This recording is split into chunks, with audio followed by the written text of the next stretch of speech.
A woman stood on a wooden platform in the middle of a frozen town, hands bound, a burlap sack over her head, and a crowd laughing like it was the funniest thing they'd seen all winter. Nobody moved to stop it. Nobody even looked away.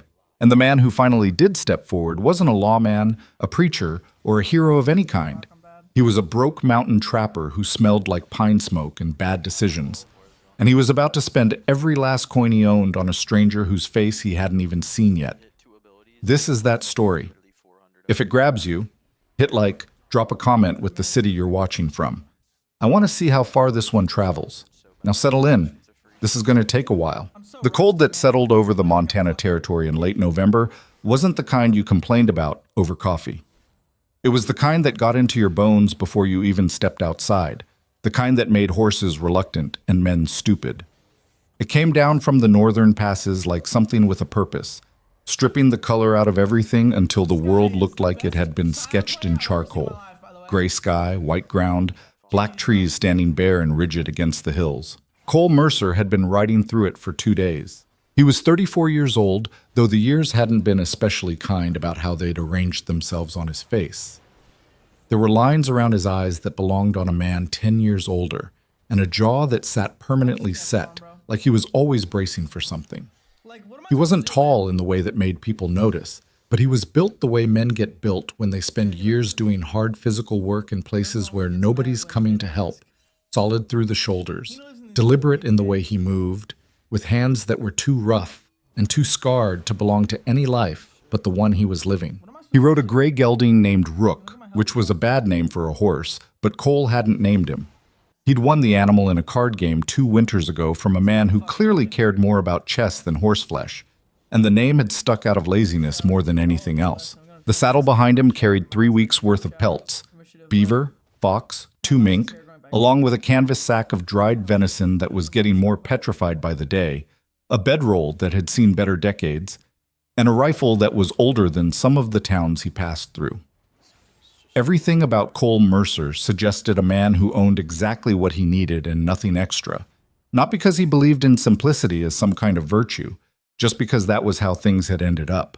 Black Hollow came into view around mid-morning, sitting in the low valley between 2 ridgelines like something the mountains had coughed up and forgotten about. It wasn't much of a town, a single main street wide enough for 2 wagons to pass each other without the drivers having to negotiate. Maybe 30 structures total if you counted the outhouse behind the feed store, which Cole generally did not. A saloon, a general goods store, a blacksmith. A small building with a hand-painted sign that said, Marshall, though the sign looked like it hadn't been looked at recently, let alone respected. Cole had been coming to Black Hollow twice a year for 3 years. It was the closest settlement to his mountain cabin that had a trading post, and the trading post had a man named Hooper who didn't try to cheat him too badly on the pelts. That was Cole's entire relationship with the town. He came, he traded, he bought flour and ammunition and lamp oil, and he left before dark. That was the plan today. He heard the crowd before he saw it. Not an angry crowd. That was what caught his attention first. Angry crowds had a certain texture to their noise, something sharp and building. This was different.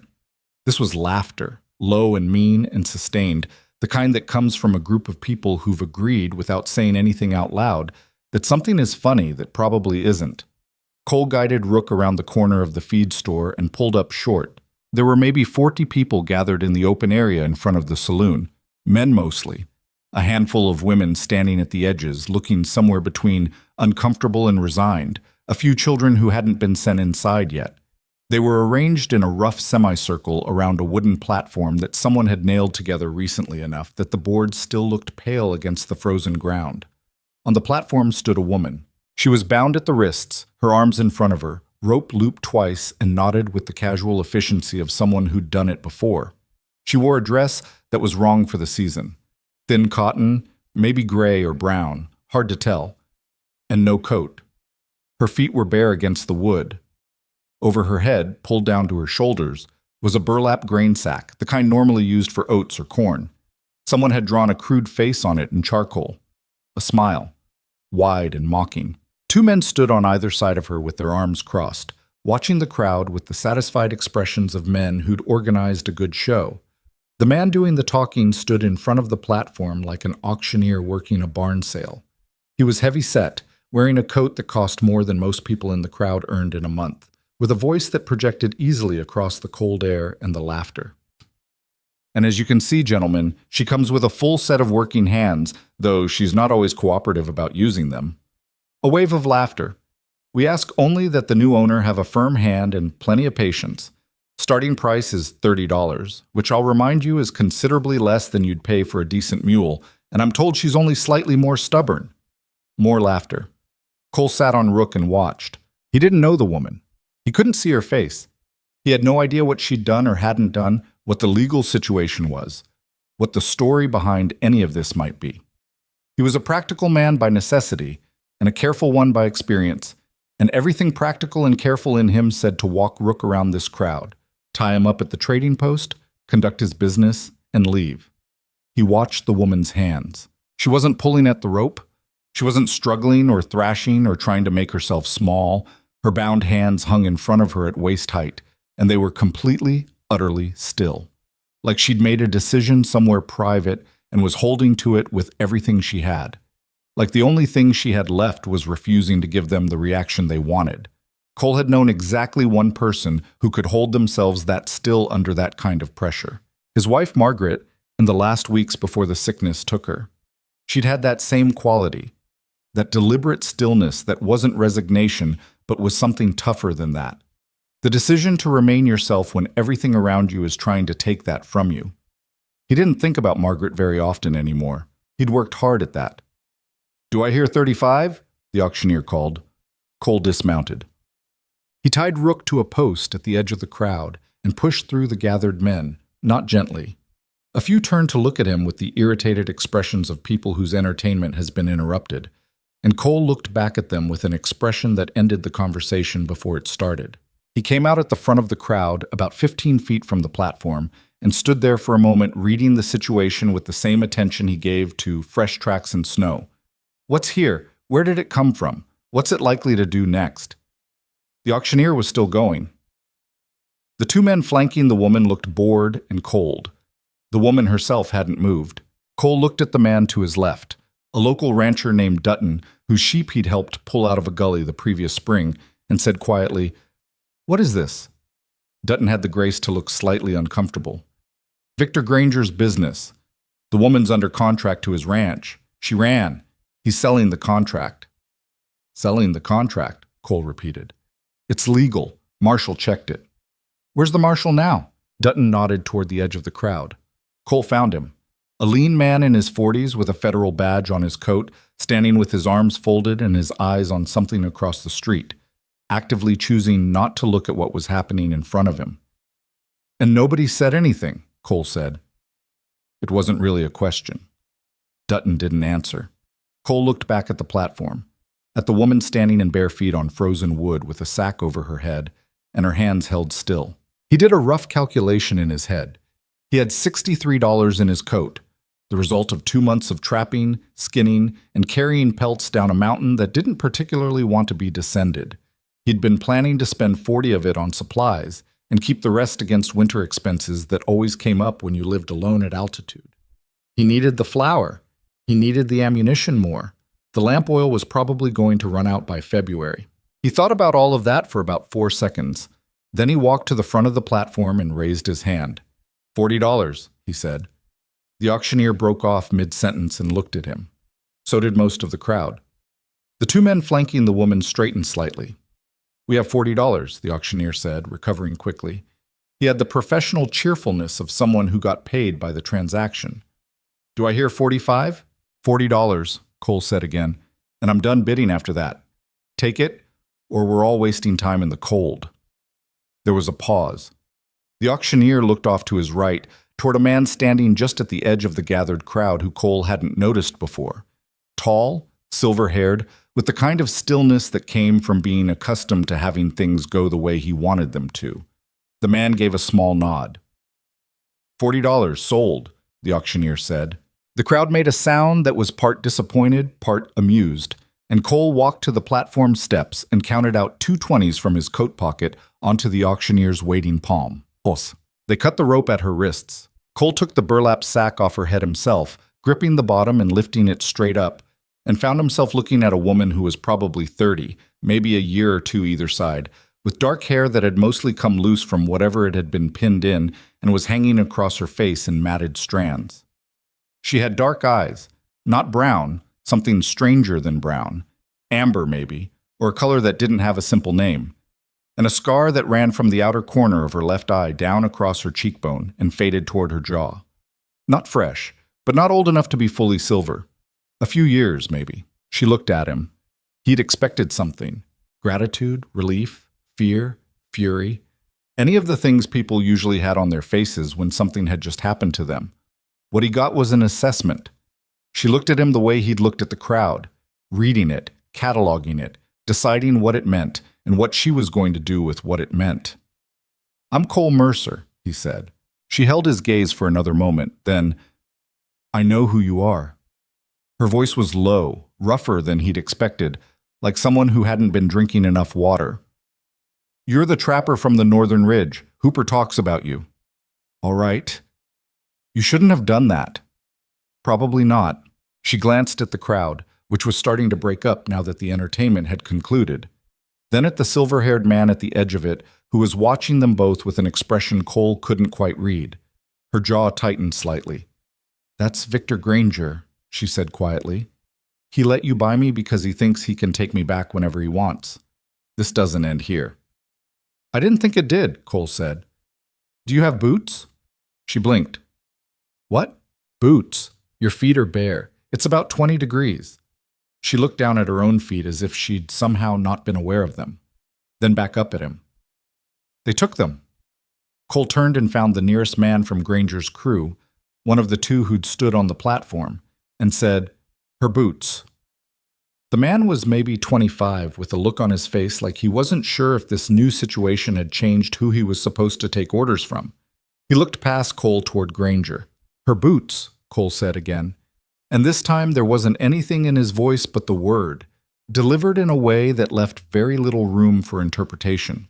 The man produced a pair of worn leather boots from somewhere behind the platform and held them out. Cole took them, crouched down, and set them in front of the woman, who looked at him with that same evaluating expression for a moment before stepping into them herself. He straightened up.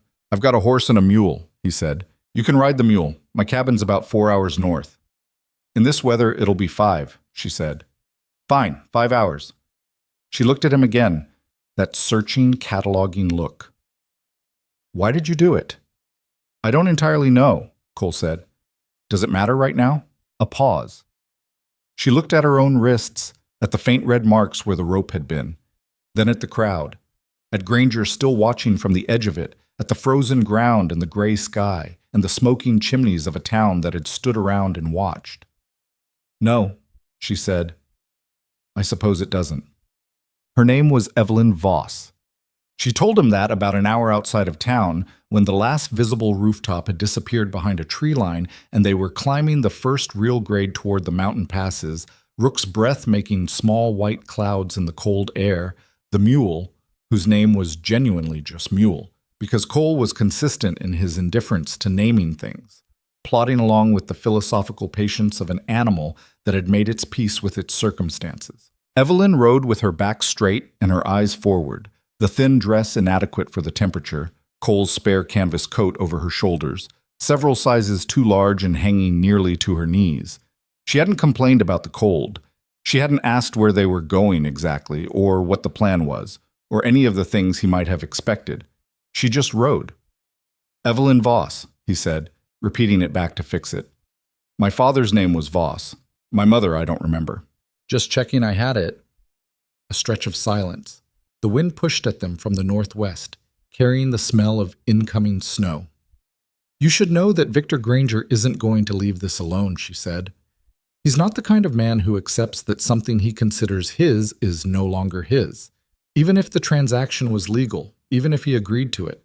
She paused. "Especially then." "Why especially then?" "Because then he chose it, and he still can't stand it. Men like Victor don't lose things. They just decide to take them back on a schedule of their choosing." Cole considered this. "That's a specific kind of man." I've spent 3 years learning exactly what kind. He glanced over at her. She was looking at the tree line, her jaw set in that same way he'd noticed on the platforms. Deliberate, controlled, holding something in. The scar, he said, then stopped himself. Yes, she said, without looking at him. You don't have to. He didn't give it to me, if that's what you're building toward. She reached up and touched the scar with 2 fingers, briefly. I gave it to myself, in a manner of speaking. He came at me one night and I got to his knife before he did, and I cut my own face pulling it away from him. She dropped her hand. The blade caught his arm going past. He lost feeling in 2 fingers. A short pause. He didn't see that as an even trade. I imagine not.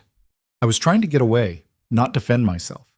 It was dark, and I was scared, and it happened faster than I could think through it. People later decided it proved I was dangerous and unstable. She said this with the flat tone of someone who has processed a piece of unfairness so many times it no longer makes them angry, just tired. It's easier for people to decide you're the problem than to look too hard at the man who came at you in the dark. Cole didn't say anything to that. There wasn't anything useful to say that wasn't either obvious or hollow. They rode in silence for a while, the grade steepening beneath the horses' hooves, the trees thickening on either side into proper wilderness, the kind that didn't care who you were or what had happened to you down in the valley. I've got flour, salt pork, dried beans, Cole said eventually.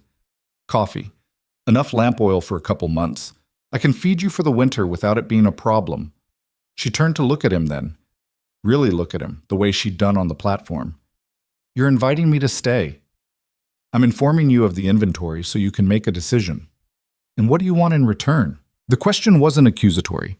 It was practical, asked in the matter-of-fact way of someone who had learned that offers without stated prices usually carry hidden ones. Company would be fine, Cole said. My nearest neighbor is 8 miles. Work helps if you're willing, but I'm not going to make demands about it. He thought for a second. Mostly, I want to not have done that back there for nothing. Not rescue noble nothing. Just, if you're safe, then the $40 wasn't a complete waste. She looked at him for another moment. He kept his eyes on the trail ahead. Hooper says you lost your wife, she said. 3 years ago. He says you don't talk about it. That's true. That's fair. She turned back to the trail. I don't talk about my sister either. He caught the weight of that, either, and left it alone for now. The cabin sat on a southern-facing slope about 300 feet below the tree line, sheltered from the worst of the northern wind by a granite ridgeline that curved around behind it like a cupped hand. Cole had built it himself 7 years ago, when he'd first come to the mountains, and had been adding to it and fixing it in small increments ever since in the way that men do when a structure is both their home and their ongoing project. It was solid, double-chinked log walls, a real stone fireplace rather than a stovepipe contraption, a root cellar underneath with a trapdoor in the floor, a small outbuilding attached to the east side where the horses could be got in out of the worst weather. It wasn't pretty, but it was tight against the wind, which in a Montana winter was the only architectural quality that really mattered. Evelyn stood in the doorway for a moment when they arrived, taking it in, and Cole took the horses around to the outbuilding and got them settled before coming back to find her inside, already working. She'd found the wood box, assessed it, found the axe leaning against the wall near the door, and was splitting kindling on the hearthstone with efficient, practiced strokes. He stopped in the doorway and watched her. She wasn't the kind of woman who'd grown up being decorative. That much was obvious from the way she held the axe, balanced, comfortable, like a tool she'd used before. Her hands were rough even before the work, with calluses in the right places and the wrong ones. She moved around the cabin with a lack of hesitation that suggested she'd been in enough unfamiliar spaces to know that standing still and looking lost was just a different kind of cold. "Dry wood's in the shed," he said. "I found it. There's a water barrel in the corner. It'll need ice broken before dark." "I'll do it." He came inside and hung his coat and rifle and started on the fire himself, and they worked around each other in the small space with the careful choreography of two people who don't know each other's habits and are trying not to bump into things. Not clumsy, but aware. The fire caught. The small space began to smell like wood smoke and thawing cold, which is its own kind of warmth. Evelyn sat at the table while Cole made coffee that was too strong, the way he always made it, and she drank it without complaint, which told him something about her. "Tell me about Granger," he said, because he needed to know what was coming if something was coming. She wrapped both hands around the tin cup. Outside the window, the first gray light of incoming snow was pressing down through the clouds. "My father gambled," she said, not as if it was painful, but as if it was simply where the story started. "He wasn't a bad man, I don't think. Just a weak one, which in some ways is worse because a bad man knows what he is." She paused. "He owed Victor Granger $400. Victor offered a solution. I'd go work the ranch for 3 years to pay it off. Labor contract, all very official, the kind of arrangement that some lawyer in a city office somewhere made look almost respectable on paper." "How old were you?" 27. She looked at her coffee. "Old enough to know better and not able to do anything about it. My father had my sister to raise. Clara was 16. I couldn't leave her with nothing." She turned the cup in her hands. "The first year was labor. Actual labor. Kitchen work, laundry, mending, cleaning. Hard work, but honest work. I could have endured 3 years of that. But it changed." "He changed. Or maybe he was always that and just waiting to show it." Her voice didn't waver. She was talking about it the way you talk about whether you survived. Factually, with distance. Because getting angry at it again doesn't change that it rained. "He decided I owed him something that wasn't in the contract. When I made clear I disagreed, he decided I was property that wasn't behaving correctly. And then came the night with the knife. And after that? After that I ran. Got about 40 miles before they caught me. He had me brought back and locked in one of the outbuildings, and he had some judge he owned declare that my attempt to run had extended the contract terms. She said this with a particular flatness, like someone reading from a document. The second time I ran, I made it further. That's when he started keeping Clara." Cole set down his cup. "Keeping her how?" Evelyn met his eyes. "As insurance. She's not harmed, but she can't leave, and she knows I know she can't leave. And he knows that I know." She paused. "It's a very elegant system if you don't think about it too hard." "How long has she been there?" 8 months. Cole was quiet for a moment, listening to the wind pick up outside, the first fingers of it finding the gaps around the door. "How old is Clara now?" 20. "Does she know you got away this time?" "I don't know. Probably. Victor wouldn't keep it from her. He'd want her to know that I was caught and sold like livestock. It would be useful to him to have her believe I couldn't be helped." Cole stood up and went to put another log on the fire. "I made it to Black Hollow because I knew Granger has fewer connections there than in the other valley towns," Evelyn continued. "I thought if I could get supplies and a horse, I could make it north before he caught up. Instead, I got caught in town and they put me up on that platform to—" She stopped, started again. "It was a message, not just to me, to anyone who might have been considering helping me." "Message received," Cole said. "Apparently. I meant what I said on the road," she said quietly. "He's coming." "I know. You didn't have to do what you did, and you still don't have to be part of whatever comes next." He turned around from the fire and looked at her. This woman he'd spent $40 on this morning, who was sitting at his table in his too large coat with her matted hair and her strange amber eyes, and her scar and her completely, unsettlingly steady manner of looking at things. "You said your sister's name is Clara," he said. "Yes. She's 20 years old and she's been held at that ranch for 8 months. "Yes." "All right," Cole said. Evelyn watched him. "All right what?" He went to the window and looked out at the snow beginning to come down, fine and light still, the kind that preceded heavier weather by a day or two. He knew these mountains and the way they announced themselves. They had time, but not a lot of it. "All right, we'll figure it out," he said. "After the storms break. You need to eat something and sleep, and your feet need to warm up before you get chilblains. And in the morning, you can tell me everything you know about that ranch. Layout, personnel, how many men he keeps on, which directions the access roads run." She stared at him. "What?" he said. "You're talking about going back down there." "Not tonight, but eventually." "She's 20 years old," he said again, as if that explained it, and maybe it did. Evelyn was quiet for a long moment. Outside, the snow found its rhythm. No longer light and preliminary, but settling into something committed. The kind of snow that means business, filling in the tracks behind them, smoothing the world into white, unhelpful blankness. Nobody has ever... She started and stopped. What? She shook her head once, sharply.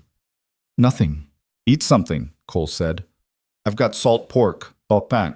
The storm that came in that night was serious enough to make the horses uneasy in the outbuilding and the cabin walls creak at the joints. Cole had built those walls to take it, but every winter the first real storm had a quality of test to it, a check on whether you'd done what you were supposed to do in the good months. The fire held. The walls held. The roof held. Evelyn slept in the back corner of the cabin on the extra bedroll, and Cole lay in his own bunk and listened to the storm work itself through and found, to his mild surprise, that he wasn't replaying the events of the day in the anxious way he sometimes replayed things. He was thinking practically, which was how he thought best. The ranch layout, the roads, the federal marshal he'd seen in town who'd had a badge but hadn't done anything. Maybe there was an angle there. Maybe there wasn't. He thought about Clara, whom he didn't know and had never seen. 20 years old and locked into someone else's story through no fault of her own. He'd been in places like that. Not exactly, but adjacent enough. He didn't sleep well, but he slept. Well, the first 3 days were about survival in the immediate sense. The storm kept them inside for most of it, with only necessary trips to the outbuilding and to keep the path between the two structures from drifting over completely. Evelyn worked without being asked and without making it a point. She just saw what needed doing and did it, which was the only mode that made sense at 8,000 feet in a bad November, and Cole appreciated it without making a production of appreciating it. She had a way of occupying a small space that didn't crowd it. He'd expected to feel the intrusion of another person in the cabin.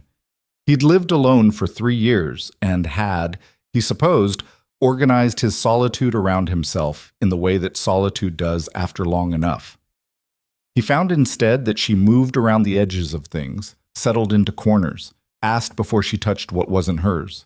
They talked some, not constantly, and not about anything that required them to be anything other than two people sharing a small space in a large storm. She told him she'd grown up in Idaho, in the eastern part, in a town small enough that it had a name but no real reason for the name. She'd learned to shoot before she learned her multiplication tables, which accounted for some of the calluses. Her father had been a farmer who'd tried ranching and then tried logging and then settled into a kind of chronic disappointment that expressed itself mostly in card games. Cole told her a little about the trapping, the way the routes worked through the northern passes, the practical geography of a life lived mostly at altitude. He didn't tell her about Margaret, and she didn't ask, though he could tell she was curious in the way of someone exercising a deliberate restraint they've decided on for their own reasons. On the 4th day, the storm broke. By evening of the 4th day, he could see clear sky through the window for the first time, hard blue and cold bright, and the world outside had been reorganized by about 2 feet of new snow into something cleaner and more treacherous than it had been before. They sat at the table that night with the fire going and mugs of coffee, and Evelyn laid out what she knew about Granger's ranch with the systematic detail of someone who'd spent a long time memorizing it out of necessity. The main house sat about 2 miles off the valley road. 3 outbuildings, a barn, a bunkhouse for the hands, and a storage structure. 6 to 8 ranch hands at any given time, more in the summer months. A front gate that was manned during daylight hours. 2 dogs, both working breeds, smart and territorial. Clara's in the main house, she said. 2nd floor. She's not chained or anything like that. She knows the situation. And Victor's made clear to her that if she runs, the consequences fall on me. It's the same system he used on me once he had her. Does he keep legal papers for Clara too? He has a guardianship document, forged, I'm almost certain, but the kind of forgery that holds up if nobody looks too hard, because powerful men get the benefit of the doubt from judges who need to keep those powerful men's goodwill. What about the contract on you, the one he sold today? She looked at her cup. I've thought about that. I think he believes that by making the sale legal and witnessed, he preserved his ability to retrieve me, maybe on some kind of breach of contract argument, maybe just on the basis that nobody in that valley is going to tell Victor Granger he can't have something he's decided he wants. Cole leaned back in his chair and looked at the ceiling. The fire cracked and settled. The federal marshal, he said. Tatum. That's his name? Robert Tatum. He's out of the territorial office in Helena. He's not bought by Victor, if that's what you're wondering. He's just cautious. He's a careful man in a territory where being careful about who you go against has kept him alive and employed. She paused. He checked the contract when Victor first brought me back the second time. He said it appeared legal. He said it with a face that suggested he knew that something was rotten, but that proving it was someone else's job. If we could get him the right evidence. What evidence? The contract is what it is. Victor's a careful man too in his way. He doesn't do things without documentation. She stopped, looked at Cole steadily. There's something I should tell you. All right. There's a ledger at the ranch. Victor keeps records of every arrangement he's made, every contract, every transaction, every favor traded, every man he owns. He's paranoid about it. He thinks it protects him, having it all written down, because then everyone else's involvement is also documented, and they have as much to lose as he does if it surfaces. Where is it? There is his study, second floor of the main house, room at the end of the hall. He keeps it in a locked box under the floorboards. I know where because I cleaned that room for 6 months, and I noticed where the boards were uneven. She looked down at her hands. I tried to get to it the night I ran. I couldn't. The door was locked, and I didn't have enough time, and I had to make a decision about Clara or the ledger. Her jaw tightened. I chose running. I thought if I could get far enough, get help, come back for both. And instead you ended up on a platform in Black Hollow. Yes. Cole was quiet for a moment, turning this over. The ledger. A record of everything Victor Granger had done, in his own handwriting, kept safe because he thought its existence protected him. That's leverage, Cole said slowly. If you could get it out, yes. If you could get it to someone who couldn't be bought, someone in a federal office, not a territorial one. She looked at him carefully. But getting it out means getting into that house, which is watched, guarded, and currently in the possession of a man who is angry about today, and probably already planning his next move. Probably, Cole agreed. Outside, the stars were showing through the clear, cold air, very bright and very far away. You said Victor let the sale happen because he thinks he can take you back whenever he wants, Cole said. Yes. Which means he's in no hurry. He'll let me get comfortable, she said. Let me think I'm safe. Then he'll come when it suits him, on his schedule. Good. Cole picked up his mug. That gives us time. She studied him across the table, that evaluating look, the one that saw more than it showed. You're not afraid of him. I've got a healthy respect for him, Cole said. Being afraid doesn't help with planning. She was quiet for a moment. Then, very quietly, in a voice that was stripped of all the careful distance she'd maintained for 4 days. Cole. Yeah. My sister is 20 years old. I know. I've been trying to get her out for 8 months. I've failed. I'm not... She stopped. Something moved through her face that wasn't quite composed, wasn't quite the steady wall she kept up. I'm not asking you to fix this. I know it's not your... I already said we'd figure it out, Cole said. She looked at him. I don't make promises I'm working backward on, he said. When I said we'd figure it out, I meant it. Let's figure it out. Another silence. The fire. The stars outside. Why? She asked, and this time the question didn't have the practical edge it had had on the road. This time it was something more raw than that. Why do you care about any of this? About us? You don't know us. Cole looked at his coffee for a moment. There were things he could say that were true and things he could say that were simple, and there wasn't a lot of overlap between the two categories. I knew someone once, he said finally, who needed somebody to step in and didn't have anyone to do it, and nobody did. And the thing that was going to happen, happened. He set down the mug. I've done a lot of things in my life on the basis of not wanting to repeat that particular experience. Evelyn didn't ask who.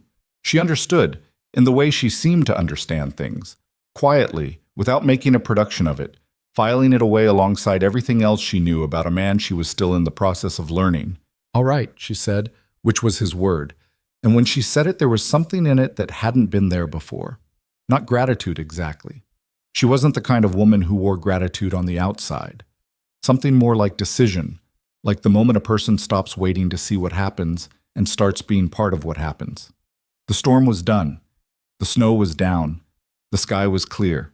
And somewhere below the mountain, in the valley where a silver-haired man owned things he had no right to, the next chapter of all of this was already beginning to arrange itself.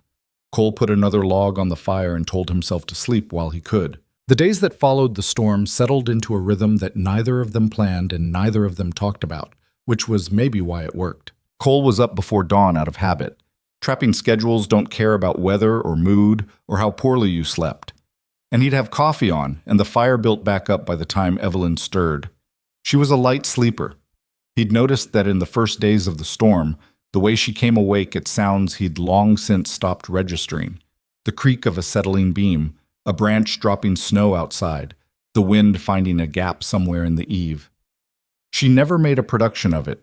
She just opened her eyes and listened, and once she'd determined there was nothing there, went back to sleep or didn't, depending. He recognized it. He'd slept that way himself after Margaret died, ears always half open, waiting for something, though what exactly he was waiting for was never clear. By the end of the first week, Evelyn had taken over the noon meal without asking, which freed Cole to run the Eastern trapline in the mornings and still be back before dark. She was a better cook than him, which wasn't a high bar, but she was also practical about it. No wasted effort, no elaborate preparation, just food that was hot and filling and ready when it needed to be. She repaired 2 of his snowshoes with rawhide from the outbuilding, using a technique he didn't recognize and didn't ask about.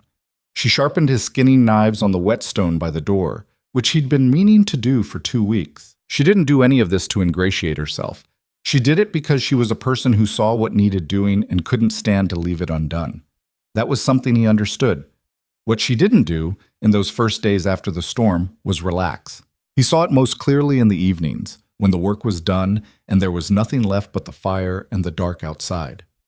She'd sit at the table or on the stool by the hearth and she'd be fine, talking or not talking, or reading from the one book he owned that wasn't a trapper's almanac. But every time the wind shifted outside, or a sound came through from the trees that was different from the usual sounds, something went through her face. Fast, controlled, almost invisible. But he caught it, because he was watching for it. He didn't say anything about it for the first week. On the 8th day, late evening, she was sitting by the fire with her knees drawn up and her eyes on something past the far wall, and he said, "He's not coming in the snow." She looked at him. "Granger, he's not making that ride in this weather. Not until there's a good freeze, and the lower trails don't freeze solid until January. He's comfortable. He thinks he's got time." She held his gaze for a moment. "You don't know him. I know the land, and I know men who like to be comfortable." Cole leaned back in his chair. He went to that auction in his good coat. A man in his good coat in the cold isn't someone who enjoys discomfort. Something in her shoulders let go, just slightly, not fully.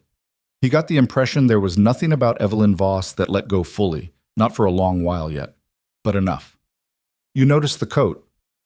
"I notice things." She was quiet for a moment. "He has a good coat because he likes people to know he can afford a good coat. You're right that he's not impulsive. He's patient in a way it's not a comfortable thing to be the subject of. His patience isn't calm. It's just delayed." She turned back to the fire. "He'll come when it suits him and not before. But when he does, we'll be ready." She made a sound that wasn't quite a laugh. "We? You keep saying that." "Because it's accurate." She looked at him sidelong. "Cole, you're a trapper, alone in a mountain cabin. I've brought the most powerful man in the valley down on you like a problem you didn't need. And you're talking about being ready as if you have some kind of plan that accounts for what Victor Granger actually is." "I'm working on the plan." "That's not reassuring." "It's honest."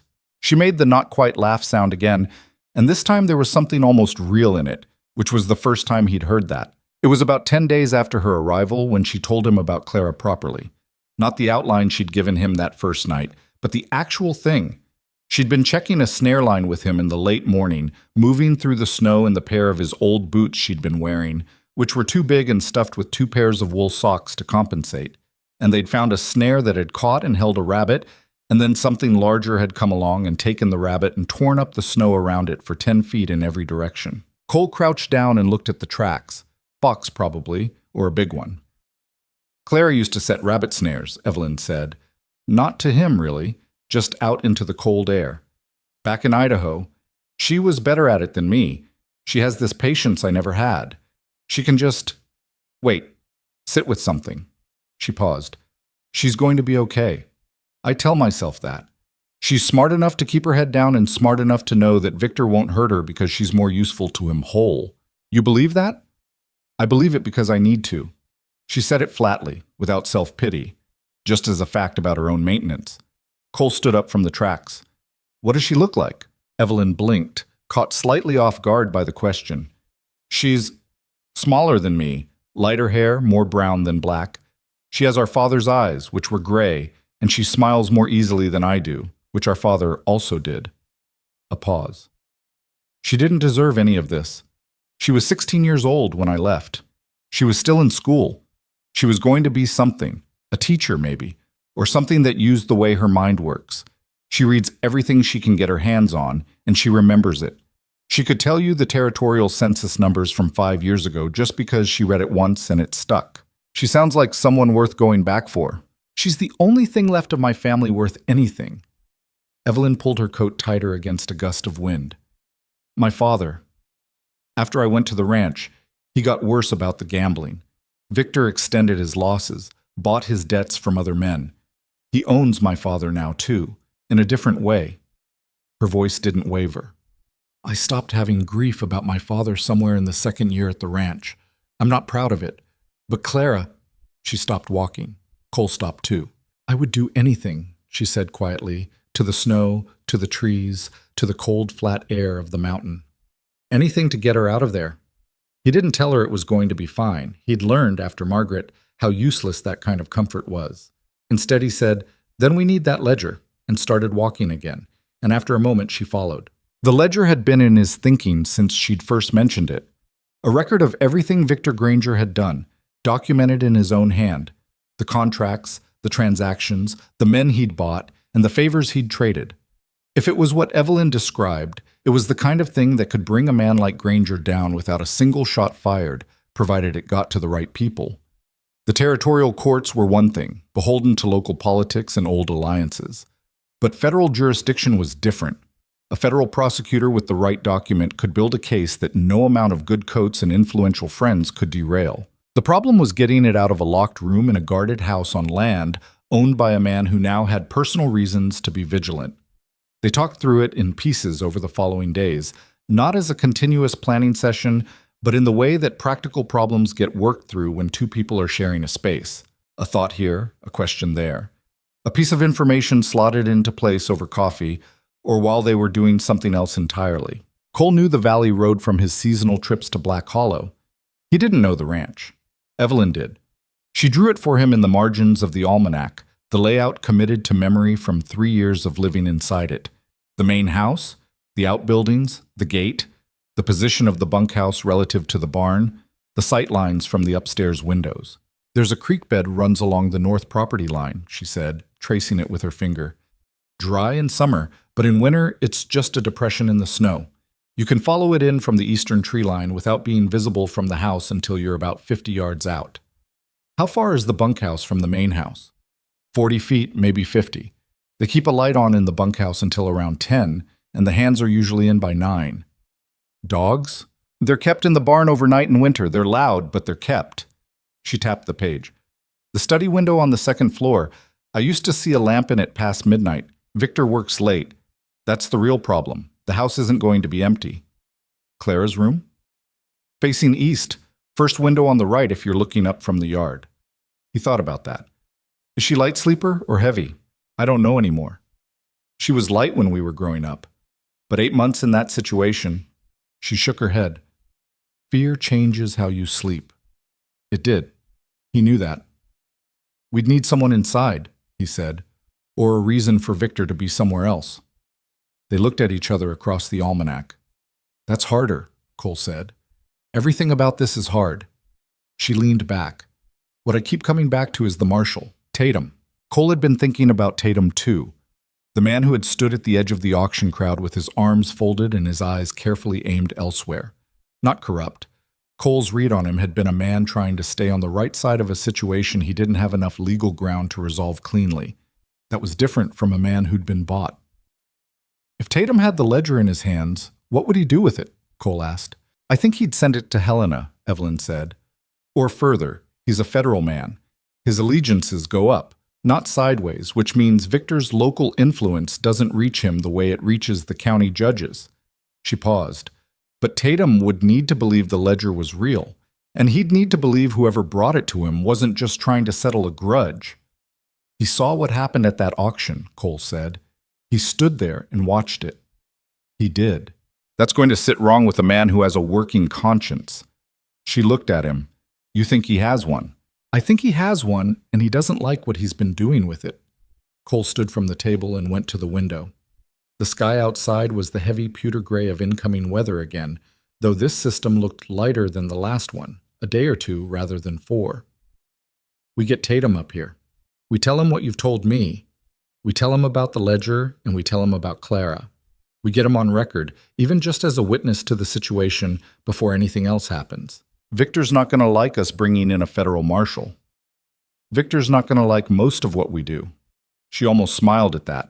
It wasn't a full smile, not yet. She still held those back like something she wasn't sure she could afford to spend, but the shape of one was there. It was 4 days later that the riders came. Cole heard them before he saw them. The sound of horses on the upper trail carried oddly in still cold air, sometimes farther than you'd expect. He was on the south-facing slope cutting firewood when the sound reached him, and he stood still for a moment, axe in hand, parsing it. 2 horses. Moving at a careful pace, not urgent, which meant they weren't running from something but also weren't in a hurry, which wasn't the gait of men coming to chat. He was back inside the cabin in 3 minutes. Evelyn read his face before he said anything. She was on her feet already, moving to the rifle leaning against the wall. 2 riders, he said. Could be nothing. Stay inside. If it's Victor's men, if it is, I'll know before they get to the door. Stay inside and stay away from the windows. She stayed. He went out. They came around the north side of the trail break. 2 men on horseback, neither of them ranch hands Cole had ever seen. The one in front wore a hat with a specific crease that Cole recognized after a moment as federal issue. And as they got closer, the silver badge on the coat resolved itself into something official and familiar. Robert Tatum pulled up his horse about 20 feet from Cole and looked down at him with the expression of a man who's rehearsed something and is now deciding whether to say it. Mercer, he said, you've been on my mind. Marshal. Tatum dismounted. His deputy stayed on horseback, which Cole noted. She here? Tatum asked. Depends on who you're asking for. I'm asking for Evelyn Voss. He paused. I'm not here to return her. I want to be clear about that up front, because I know how the last time we were in proximity to each other looked, and it didn't look good, and that's something I've been sitting with. Cole studied him for a long moment. Then he stepped aside and called toward the cabin. Evelyn, it's the marshal. A silence. Then the door opened and she came out, stopping on the top step with her arms at her sides and her face doing nothing, showing nothing, that particular blankness she used like armor. Tatum looked at her. Something moved in his face. Not guilt, exactly, but adjacent to it. Miss Voss, I need you to know I checked that contract twice.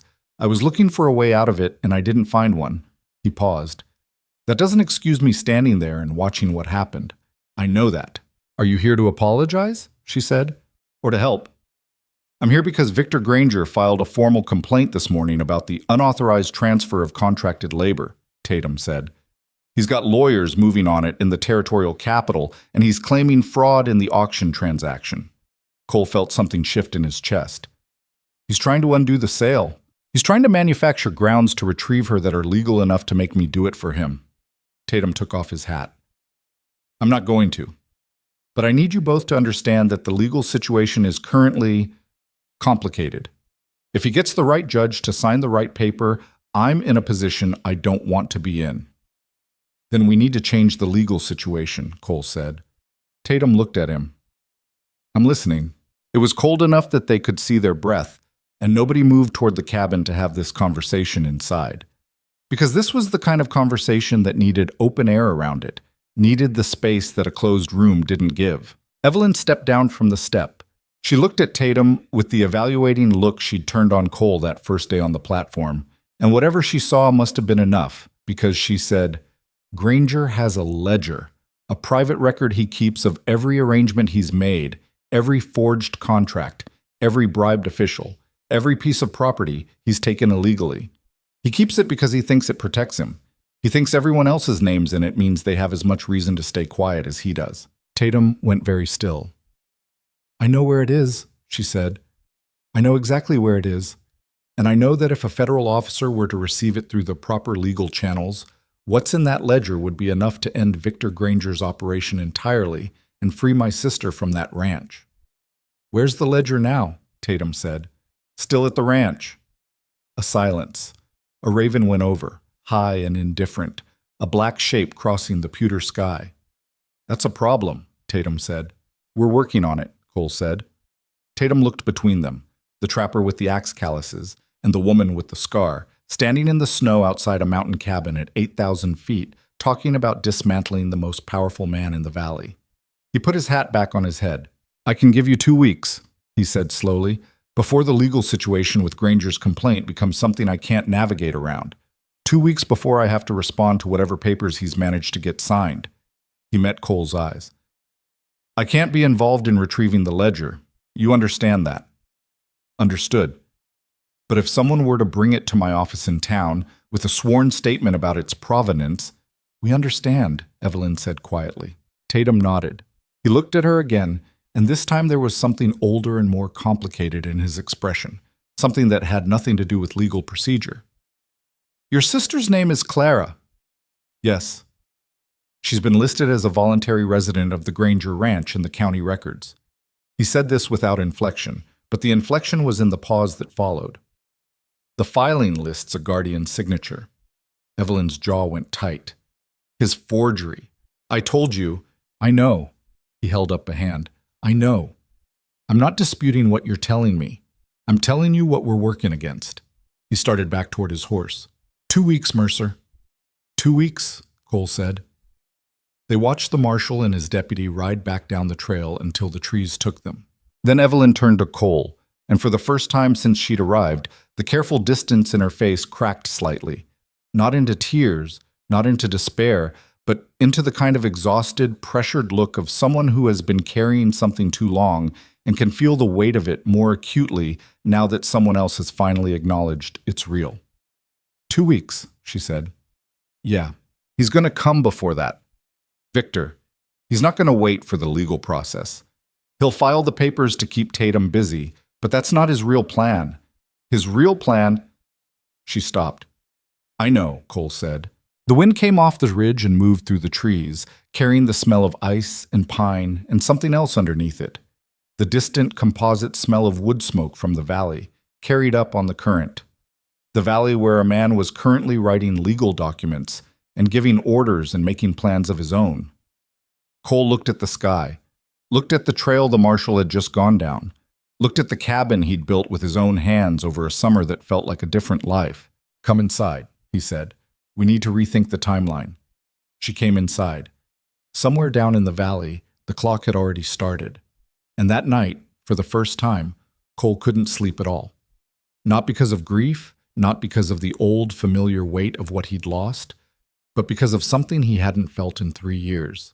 Something that pulled him forward instead of holding him still. He lay in the dark and listened to the mountain and thought about a 20-year-old woman in a room with an eastern-facing window and a ledger hidden under a floorboard, and 14 days that were already running. They had 9 days left when the torchlight appeared between the trees. Cole saw it first. He'd been sitting at the table after midnight, unable to sleep, working through the ranch layout Evelyn had drawn in the almanac margins for the 4th or 5th time. Looking for the angle he kept feeling was there but couldn't quite see. The fire had burned down to coals. The lamp was turned low. And through the east-facing window, at a distance of maybe half a mile through the timber, he saw the first orange flicker moving through the dark. Not one light, several. He was across the room and had his hand on Evelyn's shoulder before he'd thought about it. She came awake instantly, that hair-trigger alertness she'd never fully set down, and looked at his face and didn't ask questions. She looked at the window instead.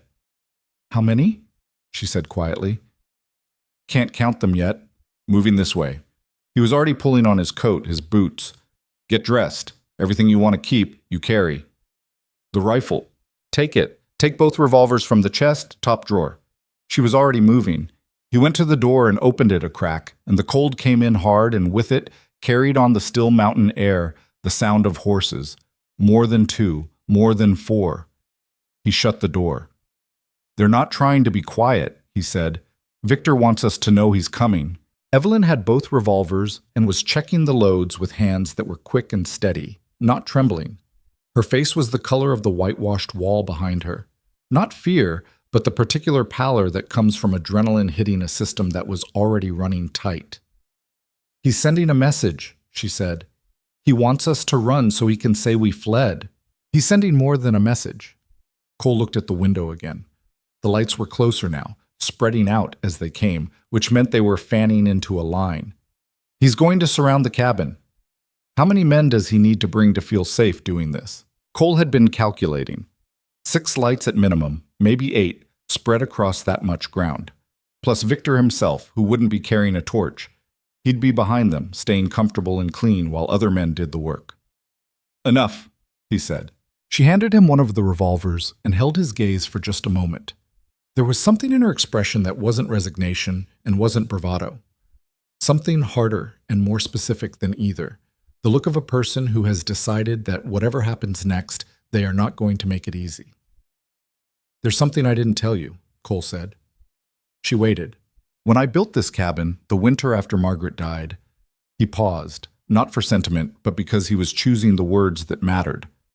"I was alone up here, and I was not in a good way, and I spent a lot of that winter thinking about all the ways things could go wrong. It's what I do when I can't sleep. I plan for the worst thing." He crossed to the far corner of the cabin, to the wide plank floor near the back wall, and crouched down. His fingers found the edge of a board, and he pulled it up. Beneath it, dropping down into darkness, a tunnel, narrow, shored with timber, running south beneath the cabin floor and into the earth. "I dug it over 6 weeks. Comes out under the rock shelf about 40 feet south of the back wall, in the trees." Evelyn stared at it, then at him. "You built an escape tunnel." "I built it for a different reason. It works for this one." Outside, the first shout went up. Then another. Men's voices coming through the trees, not bothering anymore with any pretense of approach. A horse screamed somewhere to the east. Rook, in the outbuilding, spooked by the torches. Then the first shot hit the wall. It came through the window shutter with a crack like a branch breaking, burying itself in the far wall about 2 feet above where Evelyn had been standing 10 seconds earlier. She was already low and moving. Cole had the rifle up and was at the edge of the window frame before the sound fully finished. He could see them now, 8 men on horseback, spread in a rough arc from northeast to southwest, carrying torches and rifles, coming through the final stretch of timber into the open slope around the cabin. Behind them, still at the tree line, a 9th figure on a tall horse who sat very still and watched. Victor Granger had come personally. "Don't fire yet," Cole said, more to himself than to her, watching the spacing. He was counting seconds, counting distances, counting the gaps between the riders that told him who was controlling the line and from where. They'll circle. Once they're on 3 sides, the second shot came and then the third, and then they weren't individual shots anymore, but a sustained overlapping racket that turned the quiet mountain night into something unrecognizable. Wood splintered. The window shutter blew in. Something in the rafters cracked. Cole fired twice through the window, and not at anyone, but at the gap between 2 riders to push them apart, break the line. It worked, briefly. The riders on the east side pulled back and separated. Evelyn had moved to the north-facing wall and was firing through a gap in the chinking, controlled shots, one at a time, making them earn every foot of ground. "They're going to use the torches," Cole said. "I know. We've got maybe—" The first torch hit the roof. He heard it land, heard the sound of it rolling and catching on the split-log shingles that were dry enough from 3 weeks of cold, clear weather to take a flame quickly. Then the smell of smoke, fast and acrid, coming through the ceiling seams. Another torch landed, and another. "Cole," Evelyn's voice was level but tight. "I hear it. We need to go." "Not yet." He fired again, forcing a rider back from the east side of the cabin. "If we go now, they see us come out the south side and they ride around. If we wait another 2 minutes, we are not going anywhere." She was right. The smoke was thickening already, dropping from the ceiling in layers. and the crackling above them had gone from scattered to continuous. The firelight from the burning roof was starting to throw orange shapes through the ceiling gaps. From outside, through the noise of the fire and the gunfire and the horses, came a voice Cole hadn't heard before but recognized immediately from Evelyn's description. Unhurried, carrying easily across open ground, the voice of a man accustomed to being heard. Mercer. Victor Granger. You bought something that doesn't belong to you. Send her out, and I'll pull my men back. You can walk away from this. Cole looked at Evelyn across the smoke-thick air. She shook her head once, sharply, and the expression on her face said everything about what she thought of that offer and everything about what she understood the offer actually meant. He turned back to the wall. Your men are on my property and there's fire on my roof, he called back. That's arson and assault. I'd think hard about your next move, Granger. A silence. Then, I've already thought about it. More shots hit the walls. A timber in the ceiling cracked, and a section of burning shingle dropped into the cabin, landing on the floor near the table, and the table caught immediately. Now, Cole said. They went low, under the worst of the smoke. Cole pulled the tunnel hatch open, and Evelyn went first, dropping her legs in and twisting to descend, and then Cole came after, pulling the hatch as close to shut as he could manage above him, knowing it wouldn't matter in another 2 minutes, but wanting those 2 minutes. The tunnel was exactly as bad as a tunnel dug by one grieving man over a Montana winter should be. Narrow enough that Cole's shoulders scraped both sides, shored with timbers that were solid but not comfortable, the floor-packed earth that was frozen hard enough to hurt your hands and knees. It was maybe 15 feet of absolute darkness before the faint gray of the other end appeared, and then cold air hit his face and he was out, under the rock shelf, in the snow, in the trees. Evelyn was already on her feet. She'd come out into the shadow of the rock and pressed herself against the granite, looking back toward the cabin. Cole came up beside her and did the same. What was left of his home was fully burning now. The roof gone, the walls taking it, great columns of orange and white smoke climbing into the clear black sky. In the light of it, the riders were visible as dark shapes, some of them dismounted now, standing and watching, the satisfaction of men who've done the thing they came to do. Victor Granger had ridden forward from the tree line and sat on his horse about 30 feet from the cabin's south wall, watching the fire with the particular stillness of someone who thinks a problem has been solved. He thinks we're in there, Evelyn said quietly. Yes? Her voice did something complicated on the next word. Your cabin. It's a building. He said it quickly, not because it was true, not entirely, but because there was nothing useful in the alternative right now. He'd been burning through grief for 3 years and the place had carried most of it, and watching it go was a specific kind of loss that he pushed somewhere small and set aside. Later. Come on. Where? He was already moving south through the timber, staying low, using the rock formations on the slope for cover, moving away from the firelight that would make them visible. I know these ridges better than any man Granger brought from the valley, and I'm not the only one who knows them. She followed him without asking what he meant. He meant Aldous Kern. Kern was 61 years old and had been trapping the northern range since before Cole was born. He lived in a camp about 3 miles east, which was close by mountain standards, and he had 2 rules about his neighbors. Don't touch his trap lines, and if you need something, ask. Cole had asked twice in 3 years and paid both times in labor and pelts, and the exchanges had been exactly as simple as that. But Kern wasn't alone on the northern range. Cole knew of 4 other trappers working the ridges and passes within a day's ride. Men he'd shared fires with, traded information with, navigated the particular ecosystem of remote winter life with. Men who understood, without needing it explained, what it meant when someone tried to take something that wasn't theirs. Cole had sent Kern a message 6 days ago by way of a pack runner who made the monthly supply circuit through the high camps. It had said, I may need help. If torches go up on my slope, come. He hadn't been certain Kern would come. He hadn't been certain anyone would. It was a long way on a cold night for someone else's trouble. He found out in the next 20 minutes. They came around the south ridge and pushed back east through the timber, climbing slightly, moving above and behind the position Victor's men held around the burning cabin. Cole could feel Evelyn working to keep pace. She was strong, but the terrain was his, and the pace he was setting demanded it. And she didn't ask him to slow down, which he appreciated. They came out on a rock shelf above the cabin slope and looked down. Victor's men were still gathered around the burning structure, most of them dismounted now, a couple poking through the edges where the walls had collapsed, looking for, he understood with a cold clarity, confirmation. Bodies, or the absence of bodies. Cole looked at the tree line on the opposite side. For a moment, nothing. Then a shape moved in the darkness at the tree line's edge. Then another, and another.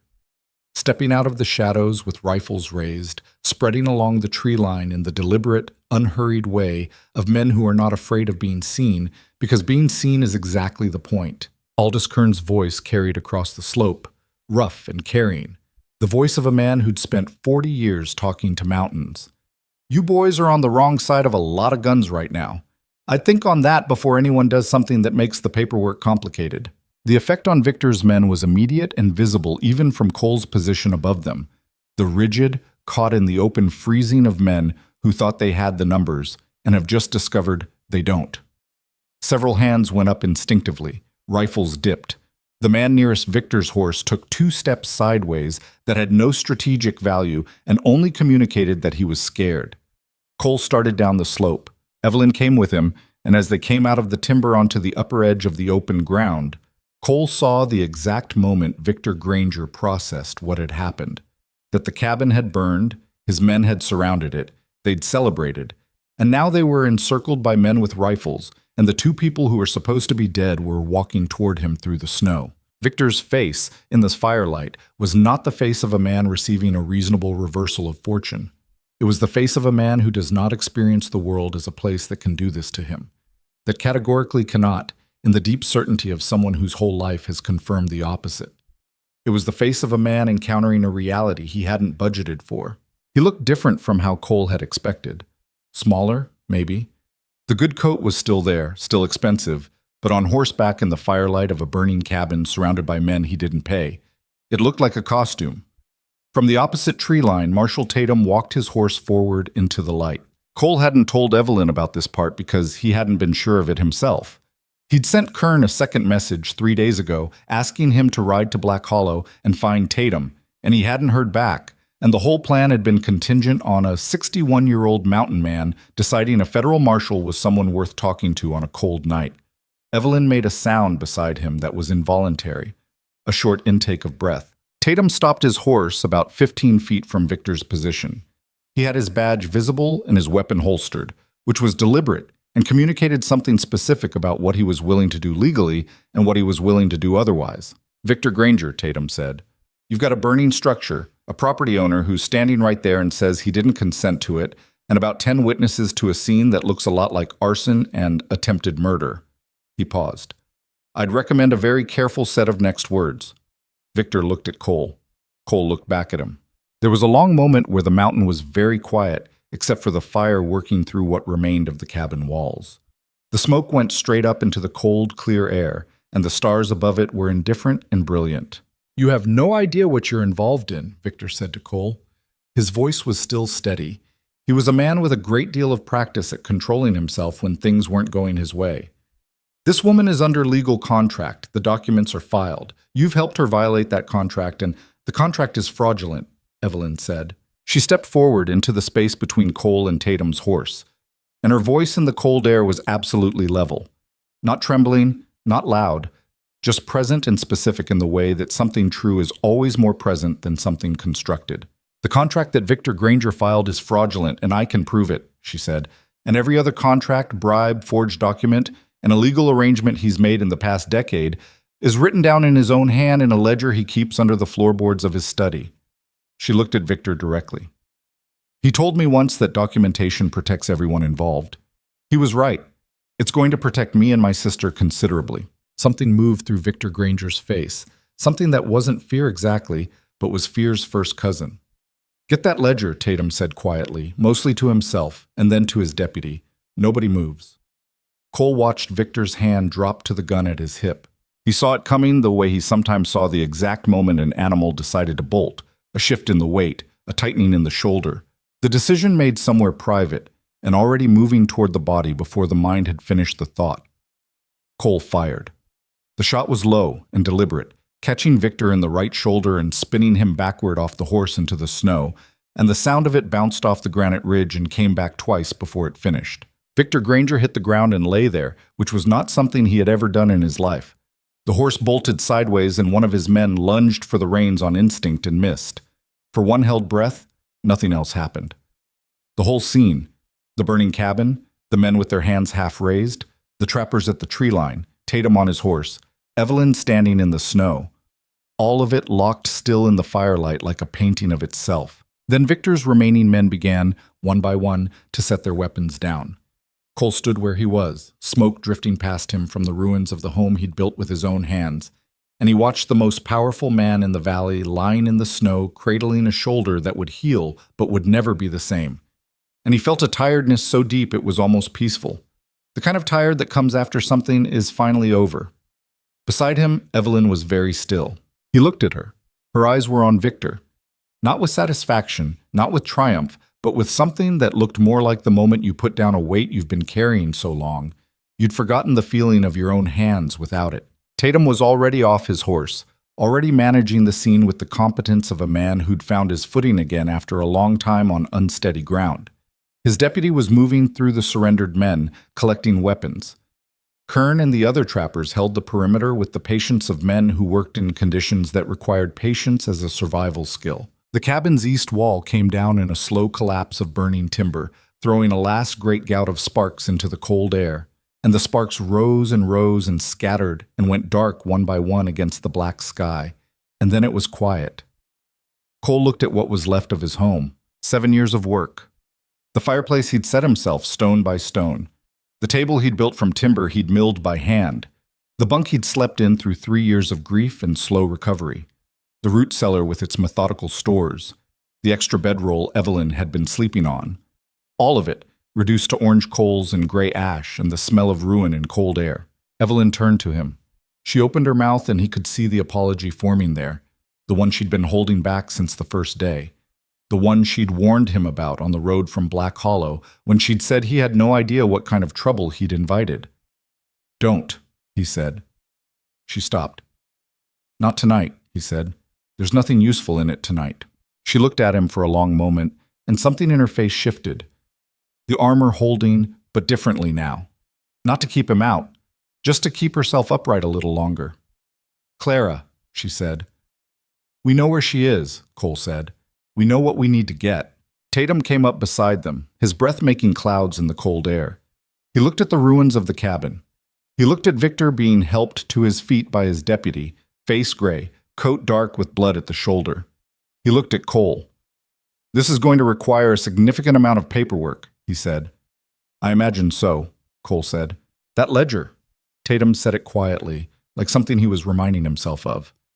"We need that ledger before Victor gets access to legal counsel and starts finding ways to lock that study down." "I know the layout," Evelyn said. "I know exactly where it is." "Then we ride at first light," Tatum said. He looked at her, and whatever he'd been carrying since the day of the auction, the weight of having stood and watched, showed briefly and clearly in his face. We finished this.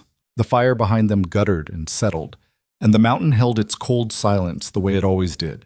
Impassive, enormous, entirely indifferent to the small catastrophes of the people who moved across it. But Cole was still standing, and Evelyn was standing beside him, and somewhere down in the valley, the thing that had held her life in its teeth for 3 years was finally, for the first time, beginning to crack. They didn't sleep. There wasn't anywhere to sleep. The cabin was ash and the night was too cold to spend on open ground, so they built a fire on the south slope and gathered around it, in the way that people do when there's nothing else to do but wait for morning. The trappers, Tatum and his deputy, Cole and Evelyn, sitting in the particular silence of people who have just been through something and haven't yet figured out what to do with it. Kern sat across the fire from Cole and said nothing for a long time, which was his way, and then said, "That cabin was solid work." "Yeah," Cole said. "We can put another one up. Better sitting, maybe. Higher on the south face." Cole looked at the coals where his home had been. "I appreciate that." "Wasn't a question." Kern knocked ash off his pipe. "Come spring."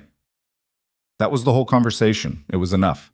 Victor Granger's men, were distributed among Tatum's custody and the practical supervision of 4 armed mountain trappers who had nowhere particular to be and were not in forgiving moods. Victor himself sat against a pine tree about 15 feet from the fire, with his shoulder bandaged in a strip of Tatum's spare shirt, his good coat ruined, his face a controlled mask that was costing him visible effort to maintain. His eyes moved to Tatum, to the trappers, to Cole, with the calculating attention of a man who is not beaten and knows it, who is only temporarily inconvenienced and is already sorting through his options. Cole watched him doing it. Around 2 in the morning, Victor said, "Mercer." Cole looked at him. "I'll double what you paid for her," Victor said. $100, and we walk away from all of this, and I don't press charges for the shoulder. Cole was quiet for a moment. "You're going to press charges for the shoulder." "Maybe not." "You're going to press charges for the shoulder," Cole said again, evenly, "because you're a man who presses charges, and tonight hasn't changed that. But she's not for sale. She wasn't when you put her on that platform, and she isn't now." Victor's jaw moved slightly. "You're making an enemy you don't have the resources to deal with." "I had a cabin," Cole said. "You burned it. I think we're past the point where I'm worried about making an enemy." Victor went quiet again. Cole turned back to the fire. Evelyn was sitting on the far side of the fire from Victor, close enough to the warmth that Cole could see the orange of it on her face. She hadn't looked at Victor once since he'd come down from the ridge. He'd noticed that, not as avoidance, but as something more deliberate, like she'd decided he no longer warranted the energy of her attention, like she was already somewhere past him.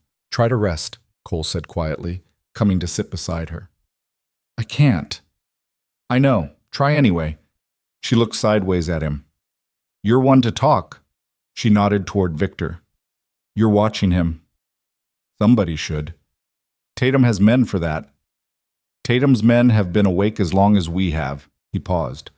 "Also, I don't entirely trust Tatum's men with Victor Granger in a bad mood. He's very persuasive when he wants to be." She almost smiled. Then it faded. "Clara doesn't know tonight happened. She's going to wake up in that house not knowing anything changed. By tomorrow night, she'll know." "You keep saying things like that with a certainty I don't understand."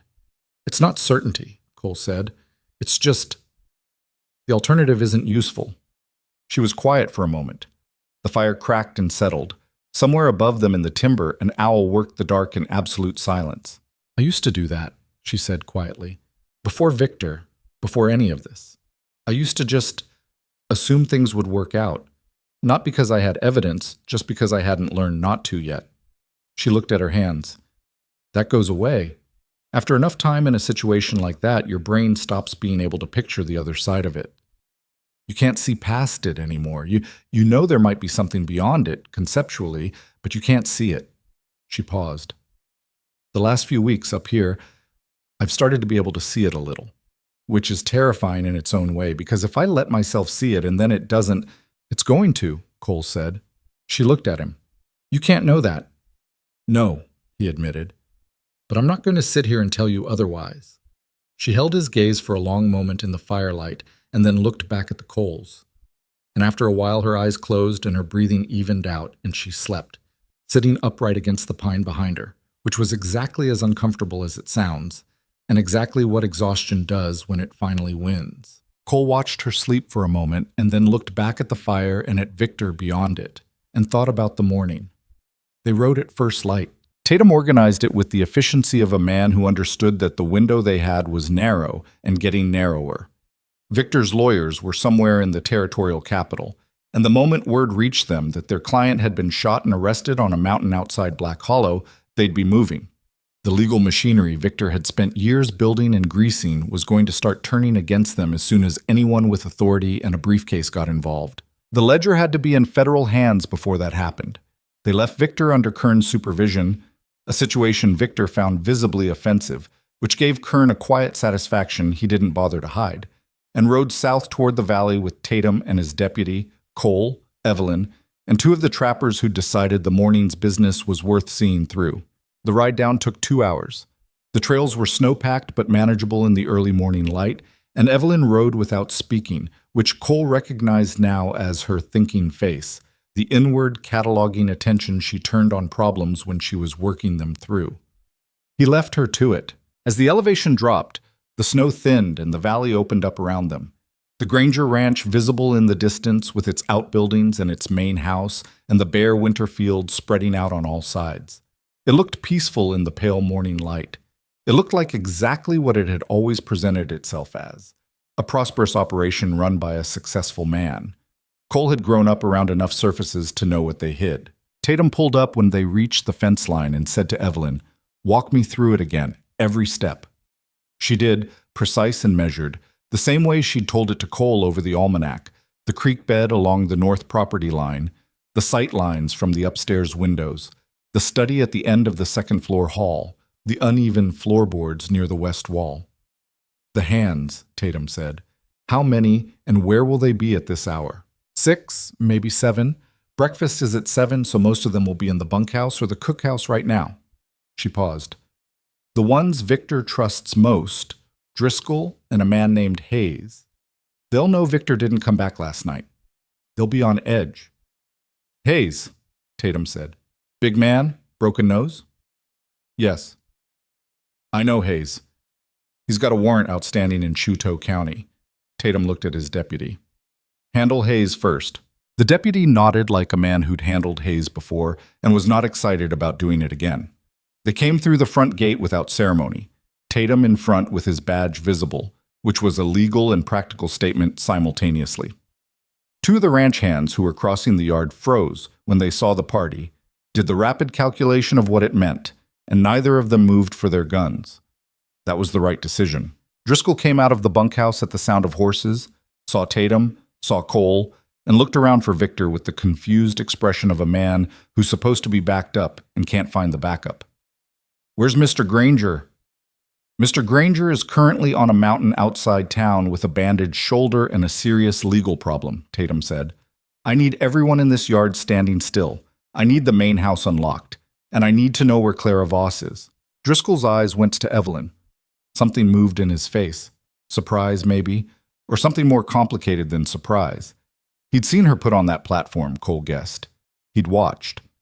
"Clara Voss," Evelyn said, and her voice came out harder than Cole had heard it. "My sister. Where is she?" A pause. Driscoll, to his credit or his basic self-preservation instinct, said, "Second floor, east bedroom. She's not hurt. She's fine." Evelyn was off her horse before he finished the sentence. Cole went after her, and Tatum let them go because he understood the hierarchy of what needed to happen right now.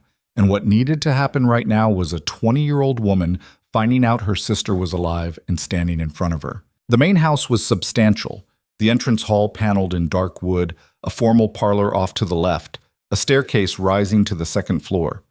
Evelyn went up the stairs 2 at a time, and Cole stayed at the bottom, because this wasn't his moment, and he knew it. He heard the door open above him. A pause. Then a voice he hadn't heard before, younger, slightly hoarser than Evelyn's, the particular roughness of someone who hadn't been talking much, said, "Evie." And then he heard Evelyn make a sound that was entirely unlike anything he'd heard from her in 3 weeks. Not controlled, not measured, not the careful armored version of herself she'd been maintaining since Black Hollow. Just a sound, short and wrecked and entirely human. And then silence. And then the low murmur of 2 people talking too quietly to hear from the staircase. Cole stood at the bottom of the stairs and looked at the dark wood paneling and waited. Tatum came in behind him about 10 minutes later. "Study's at the end of the hall," Cole said. "I know." Tatum was carrying himself differently now, squared up, deliberate, the particular bearing of a federal officer who has decided exactly what he's doing and why. Whatever ambivalence had made him stand at the edge of that auction crowd with his eyes aimed elsewhere had been worked through somewhere in the night on the mountain, and what was left was simpler and cleaner. "You don't have to be present for the search." "I know that too." "But you're going to be." "Yes." Tatum went upstairs, Cole followed. At the end of the hall, the study door was unlocked. Granger had gone up the mountain expecting to come back, apparently, and Tatum pushed it open and they went in. It was a working room rather than a decorative one. A large desk facing the window, shelves of ledgers and files on the east wall, a fireplace that had burned down overnight to gray ash. Cole let Tatum move through it systematically while he stood in the doorway. "West wall," Cole said. "Floorboards." Tatum crossed to the west wall and crouched, running his fingers along the floor. Found the irregularity after about 30 seconds. Boards that had been lifted and reset enough times that the fit wasn't quite right anymore, and worked them up with the blade of his pocket knife. The lockbox was there. Black iron, about the size of a hardback Bible, with a standard padlock. Tatum looked at it. Looked at Cole. Cole handed him the small iron bar he'd picked up in the yard on the way in, because he'd been thinking ahead, which was what he did. Tatum broke the padlock in 2 strikes and opened the box. The ledger was bound in brown leather, thick, the pages dense with handwriting. Tatum opened it to a middle page and read for about 30 seconds. His expression didn't change much, but something behind his eyes did. A settling, like a man who has suspected something for a long time and is now looking at the confirmation of it. "This is enough," he said quietly. "This is more than enough." He closed it and wrapped it in his coat and held it the way you hold something you don't want to put down. They came back down the hall. Outside the east bedroom door, Cole paused and knocked twice, lightly. Evelyn opened it. She'd been crying. He could see it, though she'd been working to undo the evidence, her eyes red at the rims and her jaw doing the held thing.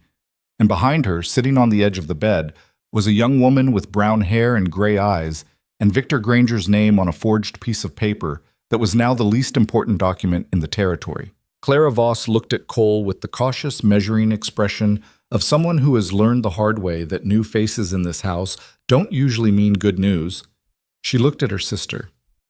"He's the one who got me out of Black Hollow," Evelyn said simply.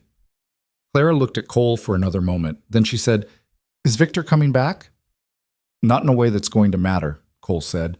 Something shifted in her face. Something young and exhausted and careful. Something that had been holding itself rigid for 8 months, finally getting the first real signal that it was allowed to stop. She didn't collapse. She didn't cry. She just let out a slow breath and said, "Okay," in the small voice of someone who will need a long time to actually believe it. "Okay," Cole said. They brought Victor's men in from the yard, Hayes loudly, the others with varying degrees of resignation, and Tatum's deputy sorted them with a competence that suggested he'd been waiting for a morning like this one for a while. 3 had outstanding warrants. 2 had enough sense to cooperate immediately and fully. 1, a young hand named Briggs, who couldn't have been more than 18, sat in the yard in the cold and said, "I didn't know about the women. I just rode for the brand. I didn't know." Nobody told him whether that mattered or not, because nobody was sure yet. By noon, Tatum had everything he needed for the initial federal filing and had sent his deputy ahead to Black Hollow with the ledger and a sealed letter addressed to the federal prosecutor's office in Helena. The ledger traveled under deputy escort, which was the right call. Victor Granger had lawyers, and lawyers had riders, and riders could intercept. Cole stood in the Granger ranch yard in the thin winter sun and looked at the operation around him, the house, the outbuildings, the fields lying fallow under snow, and thought about the fact that all of this had been built on the specific human cost of people who couldn't fight back. That was always how those things got built. Tatum came and stood beside him. There are 17 names in that ledger besides Granger's. County officials, a territorial judge, 2 men in the banking system. He shook his head slightly. He was thorough. He thought it protected him, Cole said. It protected him for a long time. Until it didn't. Tatum was quiet for a moment. "I want to say something about Black Hollow, about the auction." "You don't have to." "I know I don't have to. I want to." He looked out across the yard. "I've been a federal officer for 16 years. I've made calculations, I suppose you'd call them, about when to push and when to hold and what I had legal standing to act on and what I didn't. And most of the time I've been able to tell myself those calculations were necessary, were the right call." He paused. "That morning in Black Hollow, I ran the calculation and came out on the wrong side of it, and I knew it while I was doing it. And then you walked up and spent $40 and fixed the thing I decided I couldn't fix, which—" He stopped. "That's all I wanted to say about it." Cole nodded. "All right. You're a difficult man to read, Mercer. I've heard that." "Is that by design?" Cole considered it honestly. Partly. Partly just how things settled. They stood in companionable silence for a moment, which was about as much sentiment as either of them was built for. Evelyn came out of the main house with Clara beside her, and Cole watched them cross the yard. Evelyn's hand on her sister's arm, not gripping, just present. The particular contact of someone making sure the person beside them is actually there. Clara walked like someone who'd been indoors for months and had forgotten that the ground keeps going. She looked up at the sky with a slightly dazed expression, as if the sky was larger than she remembered. They stopped in front of Cole. Clara looked at him directly for the first time. She had their father's gray eyes, Evelyn had said. She did. Pale and clear and direct in the way that Evelyn's amber eyes were direct. The same baseline quality expressed differently. Evelyn says you spent your supply money on her, Clara said. $40, Cole said. She says you almost burned to death in a tunnel you dug yourself. That's a bit dramatic. She says you shot Victor Granger. In the shoulder. He'll recover. Clara studied him. She was 20 years old and had spent 8 months as leverage, and she had the particular seriousness of someone who has had youth compressed out of them by circumstance. But underneath it, underneath the careful, measured assessment, he could see what Evelyn had described. The person who would have been a teacher, who remembered census numbers, who set rabbit snares with patience he himself didn't have. Thank you, she said simply. Not elaborately, just that. You don't have to thank me, Cole said. I know I don't have to, she said, echoing Tatum's phrasing from 10 minutes ago with the unconscious precision of someone who absorbs language easily. I want to. Cole looked at Evelyn over Clara's head. Evelyn was watching him with that expression he'd been seeing more of lately. Not the armor, not the assessment, but something behind both of those things that she hadn't figured out yet what to do with. He looked away before either of them had to figure out what to say about it. Victor Granger arrived under escort in the early afternoon. Tatum had sent Kern back up the mountain with instructions, and Kern, who found most human drama tedious but had a serviceable sense of duty when it came to it, had brought Victor down on horseback, which Victor had endured in silence with the white-faced dignity of a man in considerable pain who will not give anyone the satisfaction of hearing about it. They put him in the front room of his own house while Tatum prepared the formal arrest paperwork, and Cole made the mistake of being in the hall when they brought him past, so that Victor could see him through the open doorway. Victor looked at him for a long moment. The shoulder was stiff, the good coat filthy, the silver hair, usually impeccable, Cole had noticed, even on the mountain at midnight, disordered and matted. He looked like what he was, a man who had organized his whole life around never being in this position, and was in it anyway. Everything I built, Victor said, not with emotion, but with the flat precision of a man making an accounting. 22 years. Cole said nothing. You understand what you've done, Victor said. Not as a threat, more like he was testing whether Cole had actually thought it through. I understand what you did, Cole said, and I know the difference. Victor's jaw worked once. Then he turned and looked at the wall, and that was the last time Cole looked at him directly. Tatum emerged from the study with the completed paperwork at around 3 in the afternoon, and the arrest was formal after that. Binding, documented, with witnesses, with a paper trail that Victor's lawyers were going to find considerably less flexible than the ones they were used to. He was loaded into the deputy's wagon for transport to the territorial jail in Helena, and as the wagon pulled out of the yard, Cole stood and watched it go. He felt Evelyn beside him without looking. She'd come up quiet, the way she moved, and she stood close enough that he could feel the warmth of her arm against his. The wagon went through the gate and down the road, and the dust, the thin, frozen kind, more crystal than dust, settled behind it. He's going to have good lawyers, Evelyn said. He is. This doesn't end cleanly. The legal process, the other names in the ledger, the properties, Clara's guardianship document, it's going to take months, more. Probably. You know that. Yes. She was quiet for a moment. You lost your cabin. People keep reminding me. Because it matters. I know it matters. He looked at the road where the wagon had gone. I lost a cabin. You lost 3 years, Clara lost 8 months. And a man who treated people like inventory is currently on his way to a cell. He paused. The math works out. She turned to look at him, and he turned to look at her. And for a moment, neither of them said anything, standing in the thin winter sun in the yard of a ranch that no longer belonged to the man who'd built it, with the smell of cold air and distant wood smoke, and the particular clarity that comes after something long and heavy finally comes to rest. Then Evelyn said, in a voice that was very quiet and entirely without armor, "I blamed myself for your cabin, for all of it. I know you told me not to, but I know. I'm still working on it. That's fair?" he said. "Take your time." She made a sound, not the not-quite laugh, but something closer to the real thing, short and rough and real. Then she turned back to the yard where Clara was sitting on the fence rail, watching a crow work the frozen field with the focused attention of someone rediscovering the ordinary world. And Cole stood beside her in the cold and didn't say anything more, because some things don't need more said about them. Some things just need to be stood in for a while until they start to feel real. The ashes of his cabin were cooling on the mountain above them, and the valley below was the same valley it had always been. And Victor Granger's name was written in federal ink on a piece of paper that was going to outlast every good coat he'd ever owned. It wasn't clean. It wasn't over. There was more road ahead, and he knew it. But the worst of it was behind them now, and that was something. That was, in fact, everything. The first thing that needed to be dealt with was the practical reality of 3 people with nowhere to sleep. Tatum arranged for them to use 2 rooms at the back of the Granger house for the night, which felt strange, sleeping under the roof of the man who'd just been carted off in a wagon.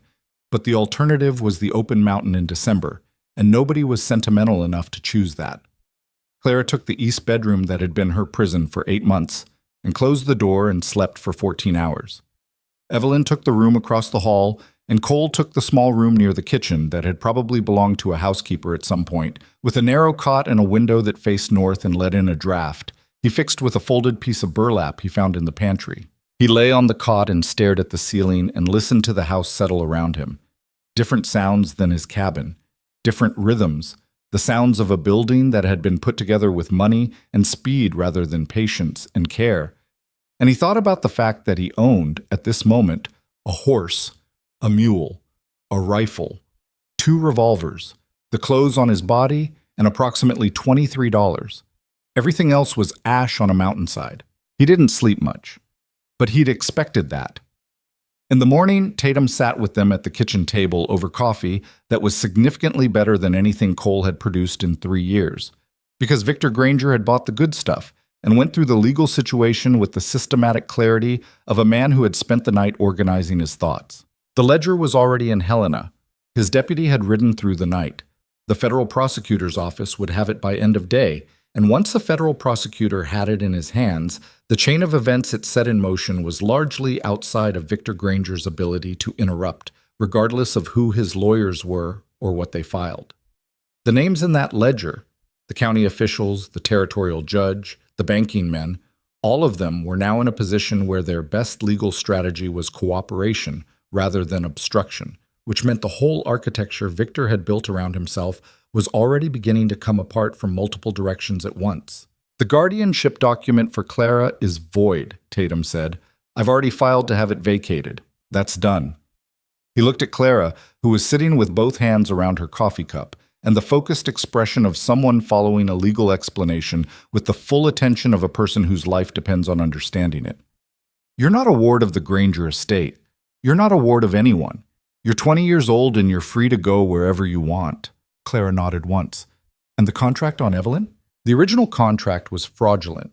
The forgeries documented in the ledger in Victor's own handwriting, which is not the kind of evidence that goes away. Tatum paused. "That said, there will be legal proceedings.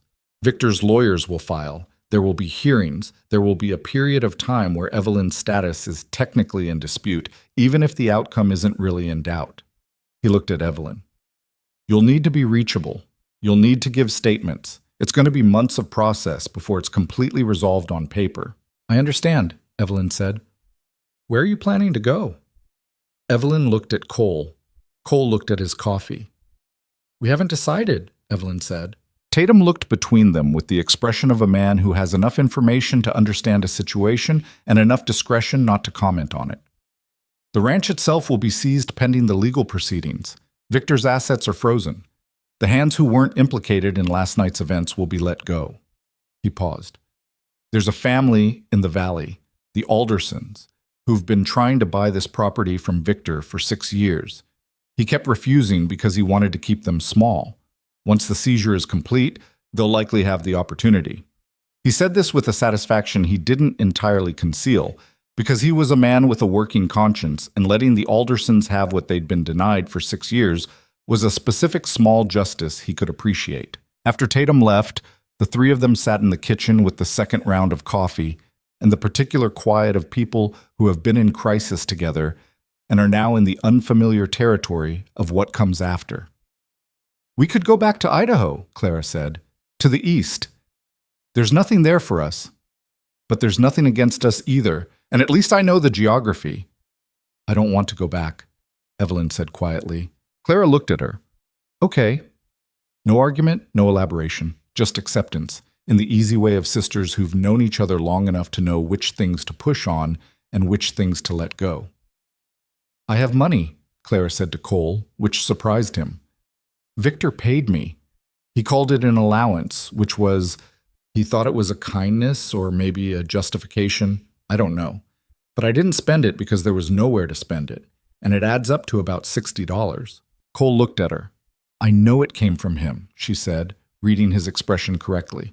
"I know that, but the way I see it, $60 of his money going toward whatever comes next is a reasonable small justice." She paused. "Evelyn says you're out $40 and a cabin.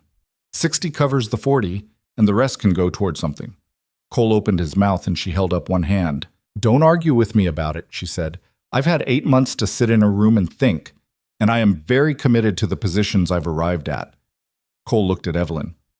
"She's not wrong," Evelyn said, "and she means it. Don't argue." He didn't argue. They stayed 3 days at the ranch while Tatum processed the last of the formal documentation and arranged for Victor's personal effects to be inventoried by a territorial official. It was a strange 3 days, living in the bones of someone else's operation, watching the ranch hands who hadn't been arrested drift off one by one, the place getting quieter each morning. Young Briggs, the one who'd said he didn't know about the women, came and found Cole on the second afternoon and asked if there was anything he could do to help, and looked so genuinely lost that Cole put him to work splitting wood for the next 2 hours, which was at least something purposeful. "What are you going to do?" Cole asked him when they stopped. Briggs looked at the woodpile. "Don't know. I've been working for the brand since I was 15. Don't know much else." "You know how to work," Cole said. "That's not nothing. Doesn't feel like much." "It's more than you think." Cole picked up the axe. "Head north if you want honest work. The timber operations up by the Mariahs are always looking for men who don't quit when it gets hard." Briggs nodded slowly. He left the next morning without saying goodbye, which was the right call. Goodbyes in situations like this are mostly for the person leaving, not the one staying. They rode back up the mountain on the 4th morning. The cabin was exactly as they'd left it, which was to say it was a collapsed pile of charred timber and ash with the stone fireplace standing intact in the middle of it, which is always the last thing standing after a fire, because stone doesn't care about fire the way wood does. The root cellar beneath was intact, the trapdoor buckled but holdable, and the stores inside were untouched: the flour, the salt pork, the dried beans, the lamp oil. Cold preserved, as everything on a Montana mountain in December gets cold preserved. Cole stood at the edge of where the front door used to be and looked at what was left. Clara, standing beside Evelyn, said, "We can work with this." "The foundation's good," Evelyn said. She was looking at the stone fireplace, walking around it, examining the mortar. "The chimney's intact. The root cellar is solid." "The south-facing slope is the right siding," Evelyn continued. "You had that part right. Kern even said so." Cole looked at her. "You talked to Kern about the sitting of my cabin?" "He came by yesterday morning while you were with Tatum. He had opinions." "He always has opinions." His opinions weren't wrong. She turned to face him, and she had sawdust from somewhere in her hair. She'd been poking at something in the root cellar. And her expression was very direct and slightly defiant, the way it got when she'd made a decision and was waiting to see if he was going to complicate it. "He said the other trappers will come in the spring to help rebuild. He said it as a statement of fact, not an offer. I got the impression declining wasn't really an option." "It isn't," Cole said. "That's how he does things." "Good. Because the 3 of us can do the preliminary work. Clear the site, salvage what's salvageable from the root cellar, mark the new foundation. There's enough timber on the north slope within half a mile. She paused. If you want that, if you're... I know this is your land and your decision, and I'm not telling you what to do with it.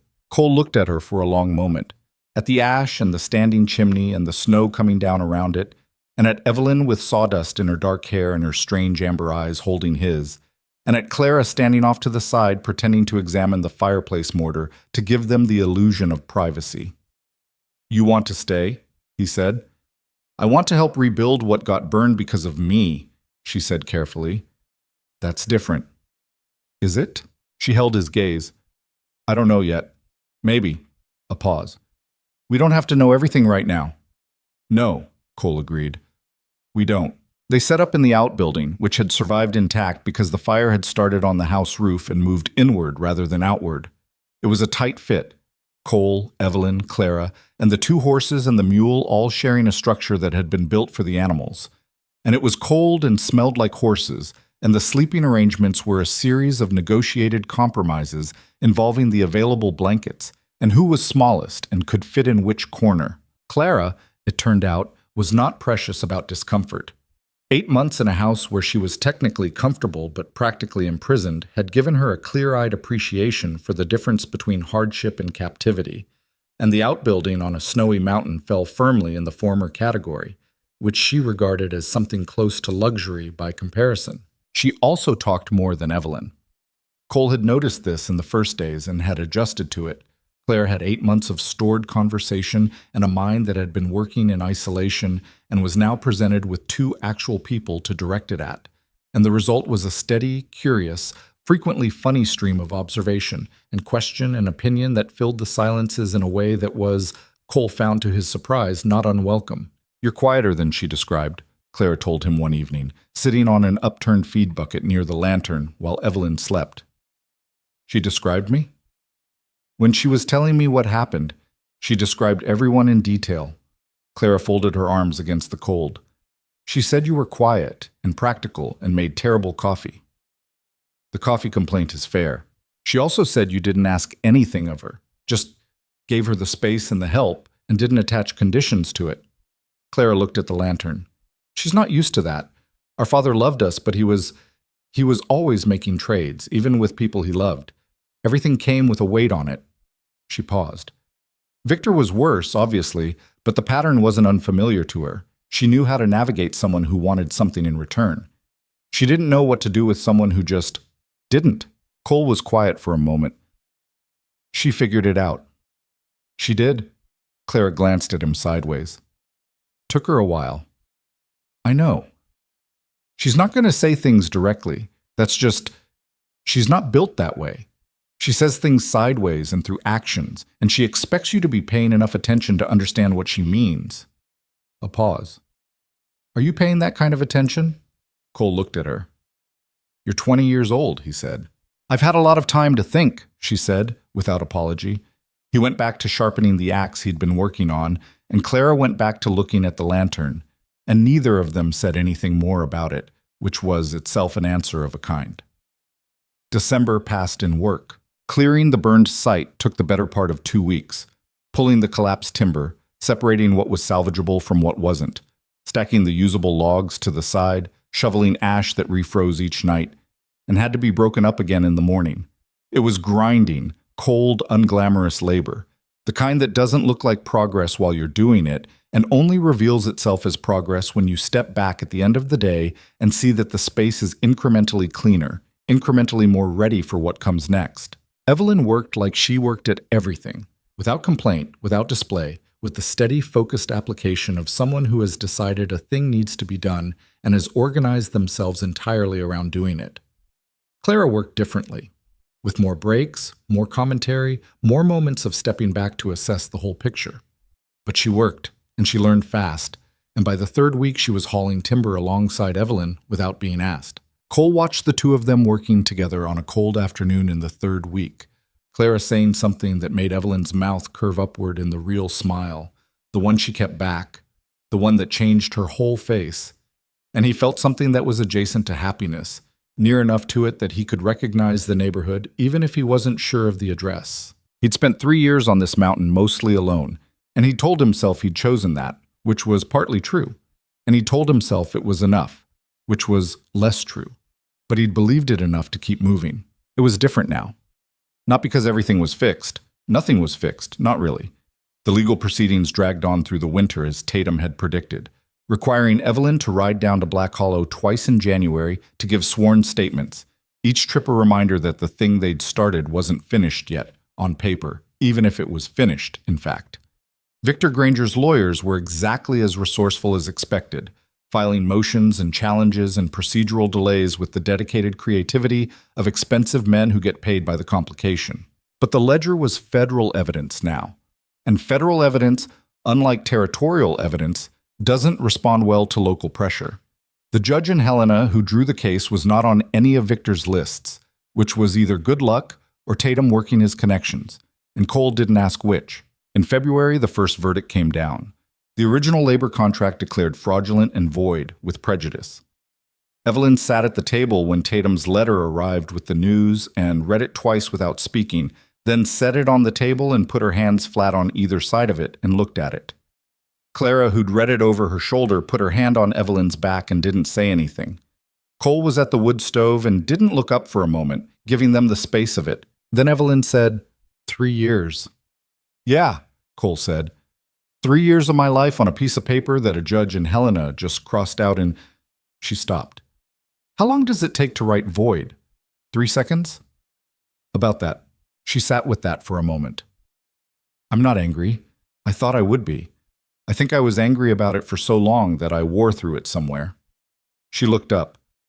I mostly just feel tired, in a way that's different from the tired I've felt for 3 years. This is tired like after something's over, not tired like the middle of it. That's allowed, Cole said.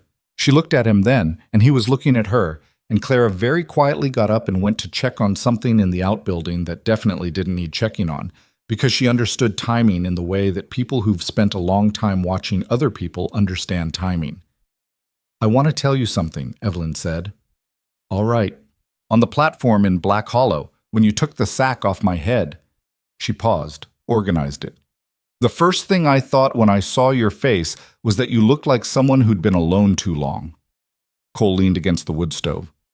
That's what you thought? Yes. Not as a criticism, just... I recognized it, the way your face was arranged. She turned the letter over in her hands. I was right, wasn't I? Probably. And I thought, this man is going to want something in return, and I'm going to have to figure out what it is, and that's fine. I know how to do that. I've been doing it for 3 years. She looked at him steadily. And then you just didn't. You didn't want anything. You gave me your coat and found my boots and told me about your food stores and asked if I wanted to stay, like it was the most ordinary thing in the world. She shook her head slightly. I didn't know what to do with that. Clara told me, Cole said. Of course she did. She's not wrong. She usually isn't. Evelyn set the letter down. I'm saying this badly. What I'm trying to say is... She stopped, started again. You lost your cabin. You got shot at. You spent your winter on someone else's problem when you had enough problems of your own, and you did it without... She paused. You did it without needing me to be grateful in any particular way, without needing anything from me at all. I needed the company, Cole said. That part was true. You could have gotten company cheaper. Maybe I didn't want cheaper. She was quiet for a moment. Outside, the wind came off the ridge, and the new walls. They'd started the foundation timbers in the first week of January. The 3 of them working the primary structure. She creaked slightly and held. I'm not good at this, Evelyn said. I want to be clear about that up front. I'm not easy to know, and I don't hand things over easily, the way most people do, the way you probably deserve someone to. I'm not easy to know either, Cole said. Ask anyone. I'm being serious. So am I. He came away from the wood stove and pulled out the chair across from her and sat down, and they were at the same level now, the same distance, the letter between them on the table. I've been alone for 3 years because being alone was the path of least resistance. That's not a virtue. That's just the easiest option available. He paused. Easy hasn't gotten me anything worth keeping. She looked at him for a long time. We're going to argue, she said. I'm difficult. I have opinions about things, and I hold them too hard, and I don't always know when to let them go. I built a tunnel under my cabin because I couldn't sleep, he said. I'm aware I have my own problems. The not-quite laugh came out, and this time it tipped over into the real thing. Short and rough, and surprised at itself. The laugh of someone who'd almost forgotten they could. It changed her whole face, the way he'd known it would. Cole looked at her laughing and thought, there it is. There's the thing I spent $40 on. Not to own it. He wasn't built that way, and neither was she. Just to make sure it still existed in the world. That was all he'd been doing, making sure it still existed. Spring came the way Montana spring always comes. Not gently, not as a clean arrival, but as a negotiation. March brought 3 more feet of snow and a cold snap that cracked 2 of the new foundation timbers and required 4 days of repair work in conditions that made all 3 of them briefly question their life decisions. April brought mud and then sun and then more mud. And the mud was proof that the earth was thawing, and thawing earth meant construction season, and construction season meant Kern. He arrived on the 3rd of April with 5 other trappers, 2 with their own horses and timber tools, and no announcement beyond the sound of them coming through the tree line. Cole was at the south face, marking out the east wall, when he heard them and straightened up and watched them come. Kern looked at the foundation work and the new timber stack, and the progress Cole and the 2 women had made through the winter, and said, "Not bad. Thank you. Still wrong on the east wall angle. You're going to lose an hour of morning light every day." "I know. I was going to fix it.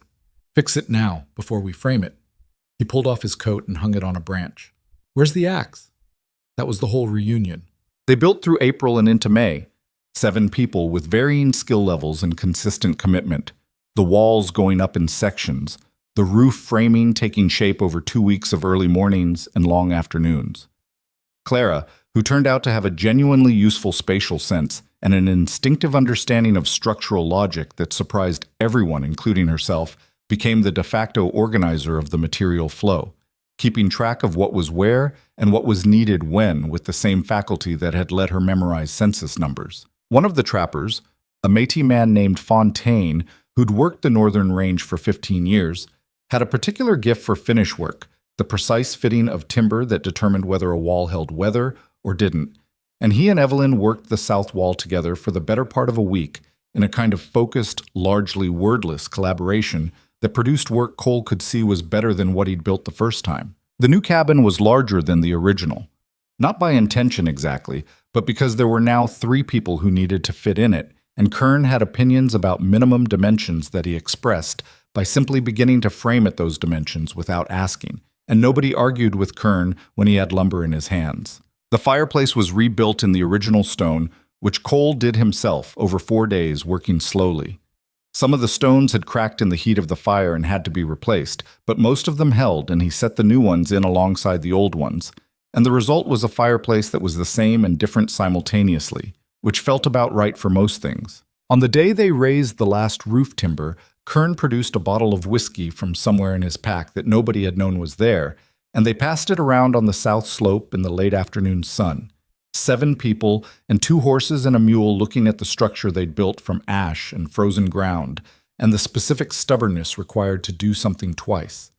Clara held the bottle for a moment and said, "To the man who spent $40 on a stranger." Evelyn looked at the sky. Cole took the bottle back. "To the people worth spending it on," he said, and drank, and passed it to Kern, who drank without ceremony and handed it to Fontaine, and it went around until it was empty. That evening, after the trappers had made their camps in the timber and the day's work had been put to rest, Cole and Evelyn sat on the new front step in the last of the daylight.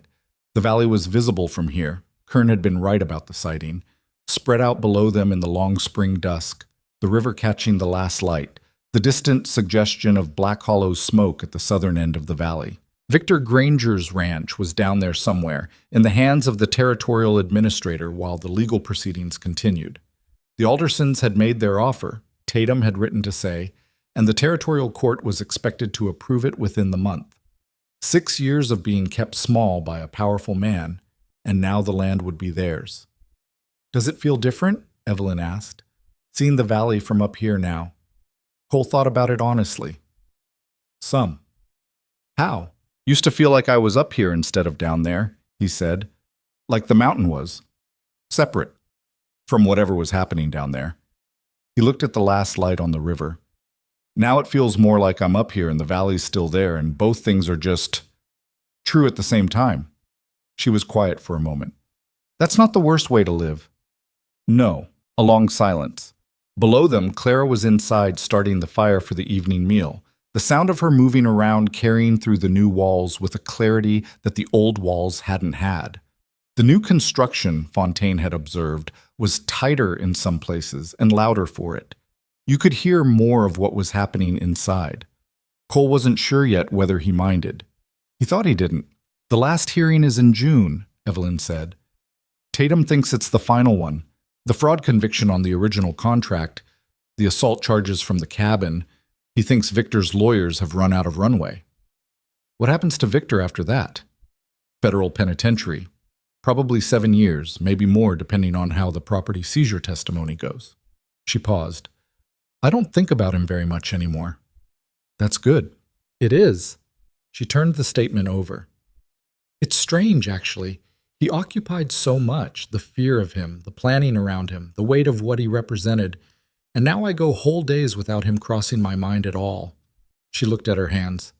I thought when it was over I'd feel something specific, relief or triumph or, I don't know, something with a name. Mostly I just feel like myself again, like I got something back that I'd stopped expecting to get back. Cole understood that. The particular recovery of something you'd given up on, it didn't arrive with fanfare. It arrived quietly, incrementally, on an otherwise ordinary afternoon, and you looked around and realized you were carrying less than you used to and couldn't pinpoint exactly when that happened. Can I ask you something? Cole said. You can always ask. Your father. She was quiet for a moment. What about him? You said you stopped grieving him somewhere in the second year. Have you, since everything... He wrote to me, she said. In March, through Tatum's office. He heard what happened to Victor, heard that I was all right. He wrote to say he was sorry. She paused a long time. It was a short letter, very contained, like he was afraid of taking up too much space, which is new for him. She looked at the darkening valley. I wrote back, shorter than his letter. I told him Clara was safe and I was safe, and that was most of what I had in me. That's something. It's a little something, she said. That's all it is right now. A little something. Maybe it stays little and maybe it grows. I don't know yet. She turned to look at him. I don't need to know yet. That's what I figured out this winter. Not everything needs to be resolved on a schedule. Cole nodded. You're thinking about Margaret, she said quietly. He looked at her. Why do you say that? Because you get a specific look when you're thinking about something you haven't said aloud. And there's only one thing I know of that you carry that quietly. She didn't make it a question or an invitation, just laid it there, gently, the way you set something down that you're not sure the table will hold. Cole was quiet for a while. The stars were coming out, the early ones, the bright, reliable ones that had been in the same positions in the same sky above this same mountain every night for his entire life on it. She would have liked you, he said finally. That's what I was thinking. She had no tolerance for pretense. She would have seen you and understood exactly what she was looking at, and she would have liked it. He paused. I'm not saying it as a comparison. I'm saying it because I thought it, and it felt true. And I've been trying to say true things more. Evelyn was very still beside him. It gets lighter, she said after a moment. The carrying of it doesn't go away. I don't think it goes away, but it gets lighter. Yeah, he said. I've noticed that. She leaned slightly, just enough that her shoulder was against his, and they sat that way in the cooling evening air on the step of the cabin they'd built from the ruins of the one that had burned, looking at the valley below and the stars above, and all the ordinary, difficult, irreducible terrain of two damaged people figuring out what they were to each other. Not perfectly, not without friction, without the wrong word said and the silence after it, without the specific difficulty of two people who'd each gotten very good at managing alone, and were now unlearning that in real time, which is harder than it sounds and takes longer than you plan for. But they were doing it. That counted for something. In Cole's experience, it counted for most things. Inside, Clara's voice carried through the new walls, saying something to the fire or to herself, and the smell of wood smoke came through the open door, and the mountain held them all with its ancient indifference that wasn't cruelty, just the neutrality of something that has been here longer than trouble and expects to outlast it, which it would. And so, Cole thought, would they? 3 months later, a letter arrived from Tatum's office. Short, official, the language of legal conclusion. The final hearing had gone as expected. Victor Granger, convicted on 11 counts including fraud, assault, arson, and unlawful confinement, was remanded to federal custody for a term of 9 years. His assets, the ranch, the accounts, the property accumulated over 2 decades, were fully seized and redistributed under federal order. The Alderson family took possession of the land at a fair price set by the court, because fairness was the point, not punishment, and the point had been made. Tatum had written one line at the bottom, outside the formal language, in his own handwriting. It's done. T. Cole read the letter once, handed it to Evelyn, watched her read it. She folded it carefully and set it on the table and didn't say anything for a long moment. Then she went outside onto the front step and stood in the summer morning air looking at the valley, and Cole watched her from the doorway and didn't follow, because some things need the space of not being witnessed. Clara came out of the back room and looked at her sister through the window and then at Cole. It's over, Clara said. It's over, Cole said. Clara nodded slowly, with the gravity of someone who understands what a sentence like that actually contains. Are we okay? Cole looked at Evelyn standing in the morning sun on the step of a cabin that had risen from ash and work, and the particular stubbornness of people who couldn't find a reason to quit. He looked at the valley below, alive now with summer green, the river bright. He looked at the sky, which was doing nothing special, just being sky, ordinary and enormous and entirely indifferent in the best possible way. Yeah, he said, we're okay. It wasn't the whole story. The whole story was long and unfinished and would keep being written in the ordinary days and difficult ones, in the arguments they'd have and the mornings after, in Clara finding her own path out from under the weight of what had happened to her, in the slow, patient work of people learning to trust their own futures again. But okay was a true thing, thus. And Cole Mercer had learned, the hard and particular way that life teaches things, that a true thing held on to is worth more than a perfect thing that doesn't exist. He went inside and put the coffee on. Outside, Evelyn turned her face to the sun and let it be warm on her scar, on both her eyes. The ordinary one and the strange amber one. And she stood there for a while, just standing, just being in the morning, which was something she hadn't done in 3 years without listening for something wrong in the silence. Yeah. There was nothing wrong in the silence. There was just the mountain and the valley and the sound of coffee beginning to boil inside a home she'd helped build from nothing, and her sister's voice, and the particular ordinary morning that comes after the long night finally ends. That was enough. That was, it turned out, exactly enough. This guy's boring as fuck, man. He said yawn. This Galio's a fucking loser. Genuinely think this guy doesn't do anything but play League all day.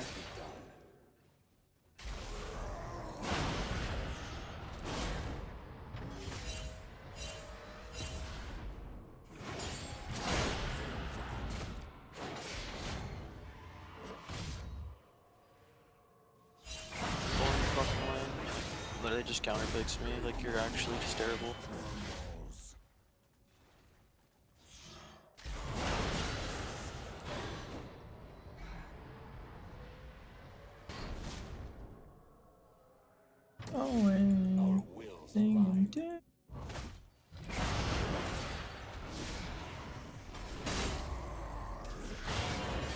Yeah, 1Q, 200 damage, and it literally grazed me.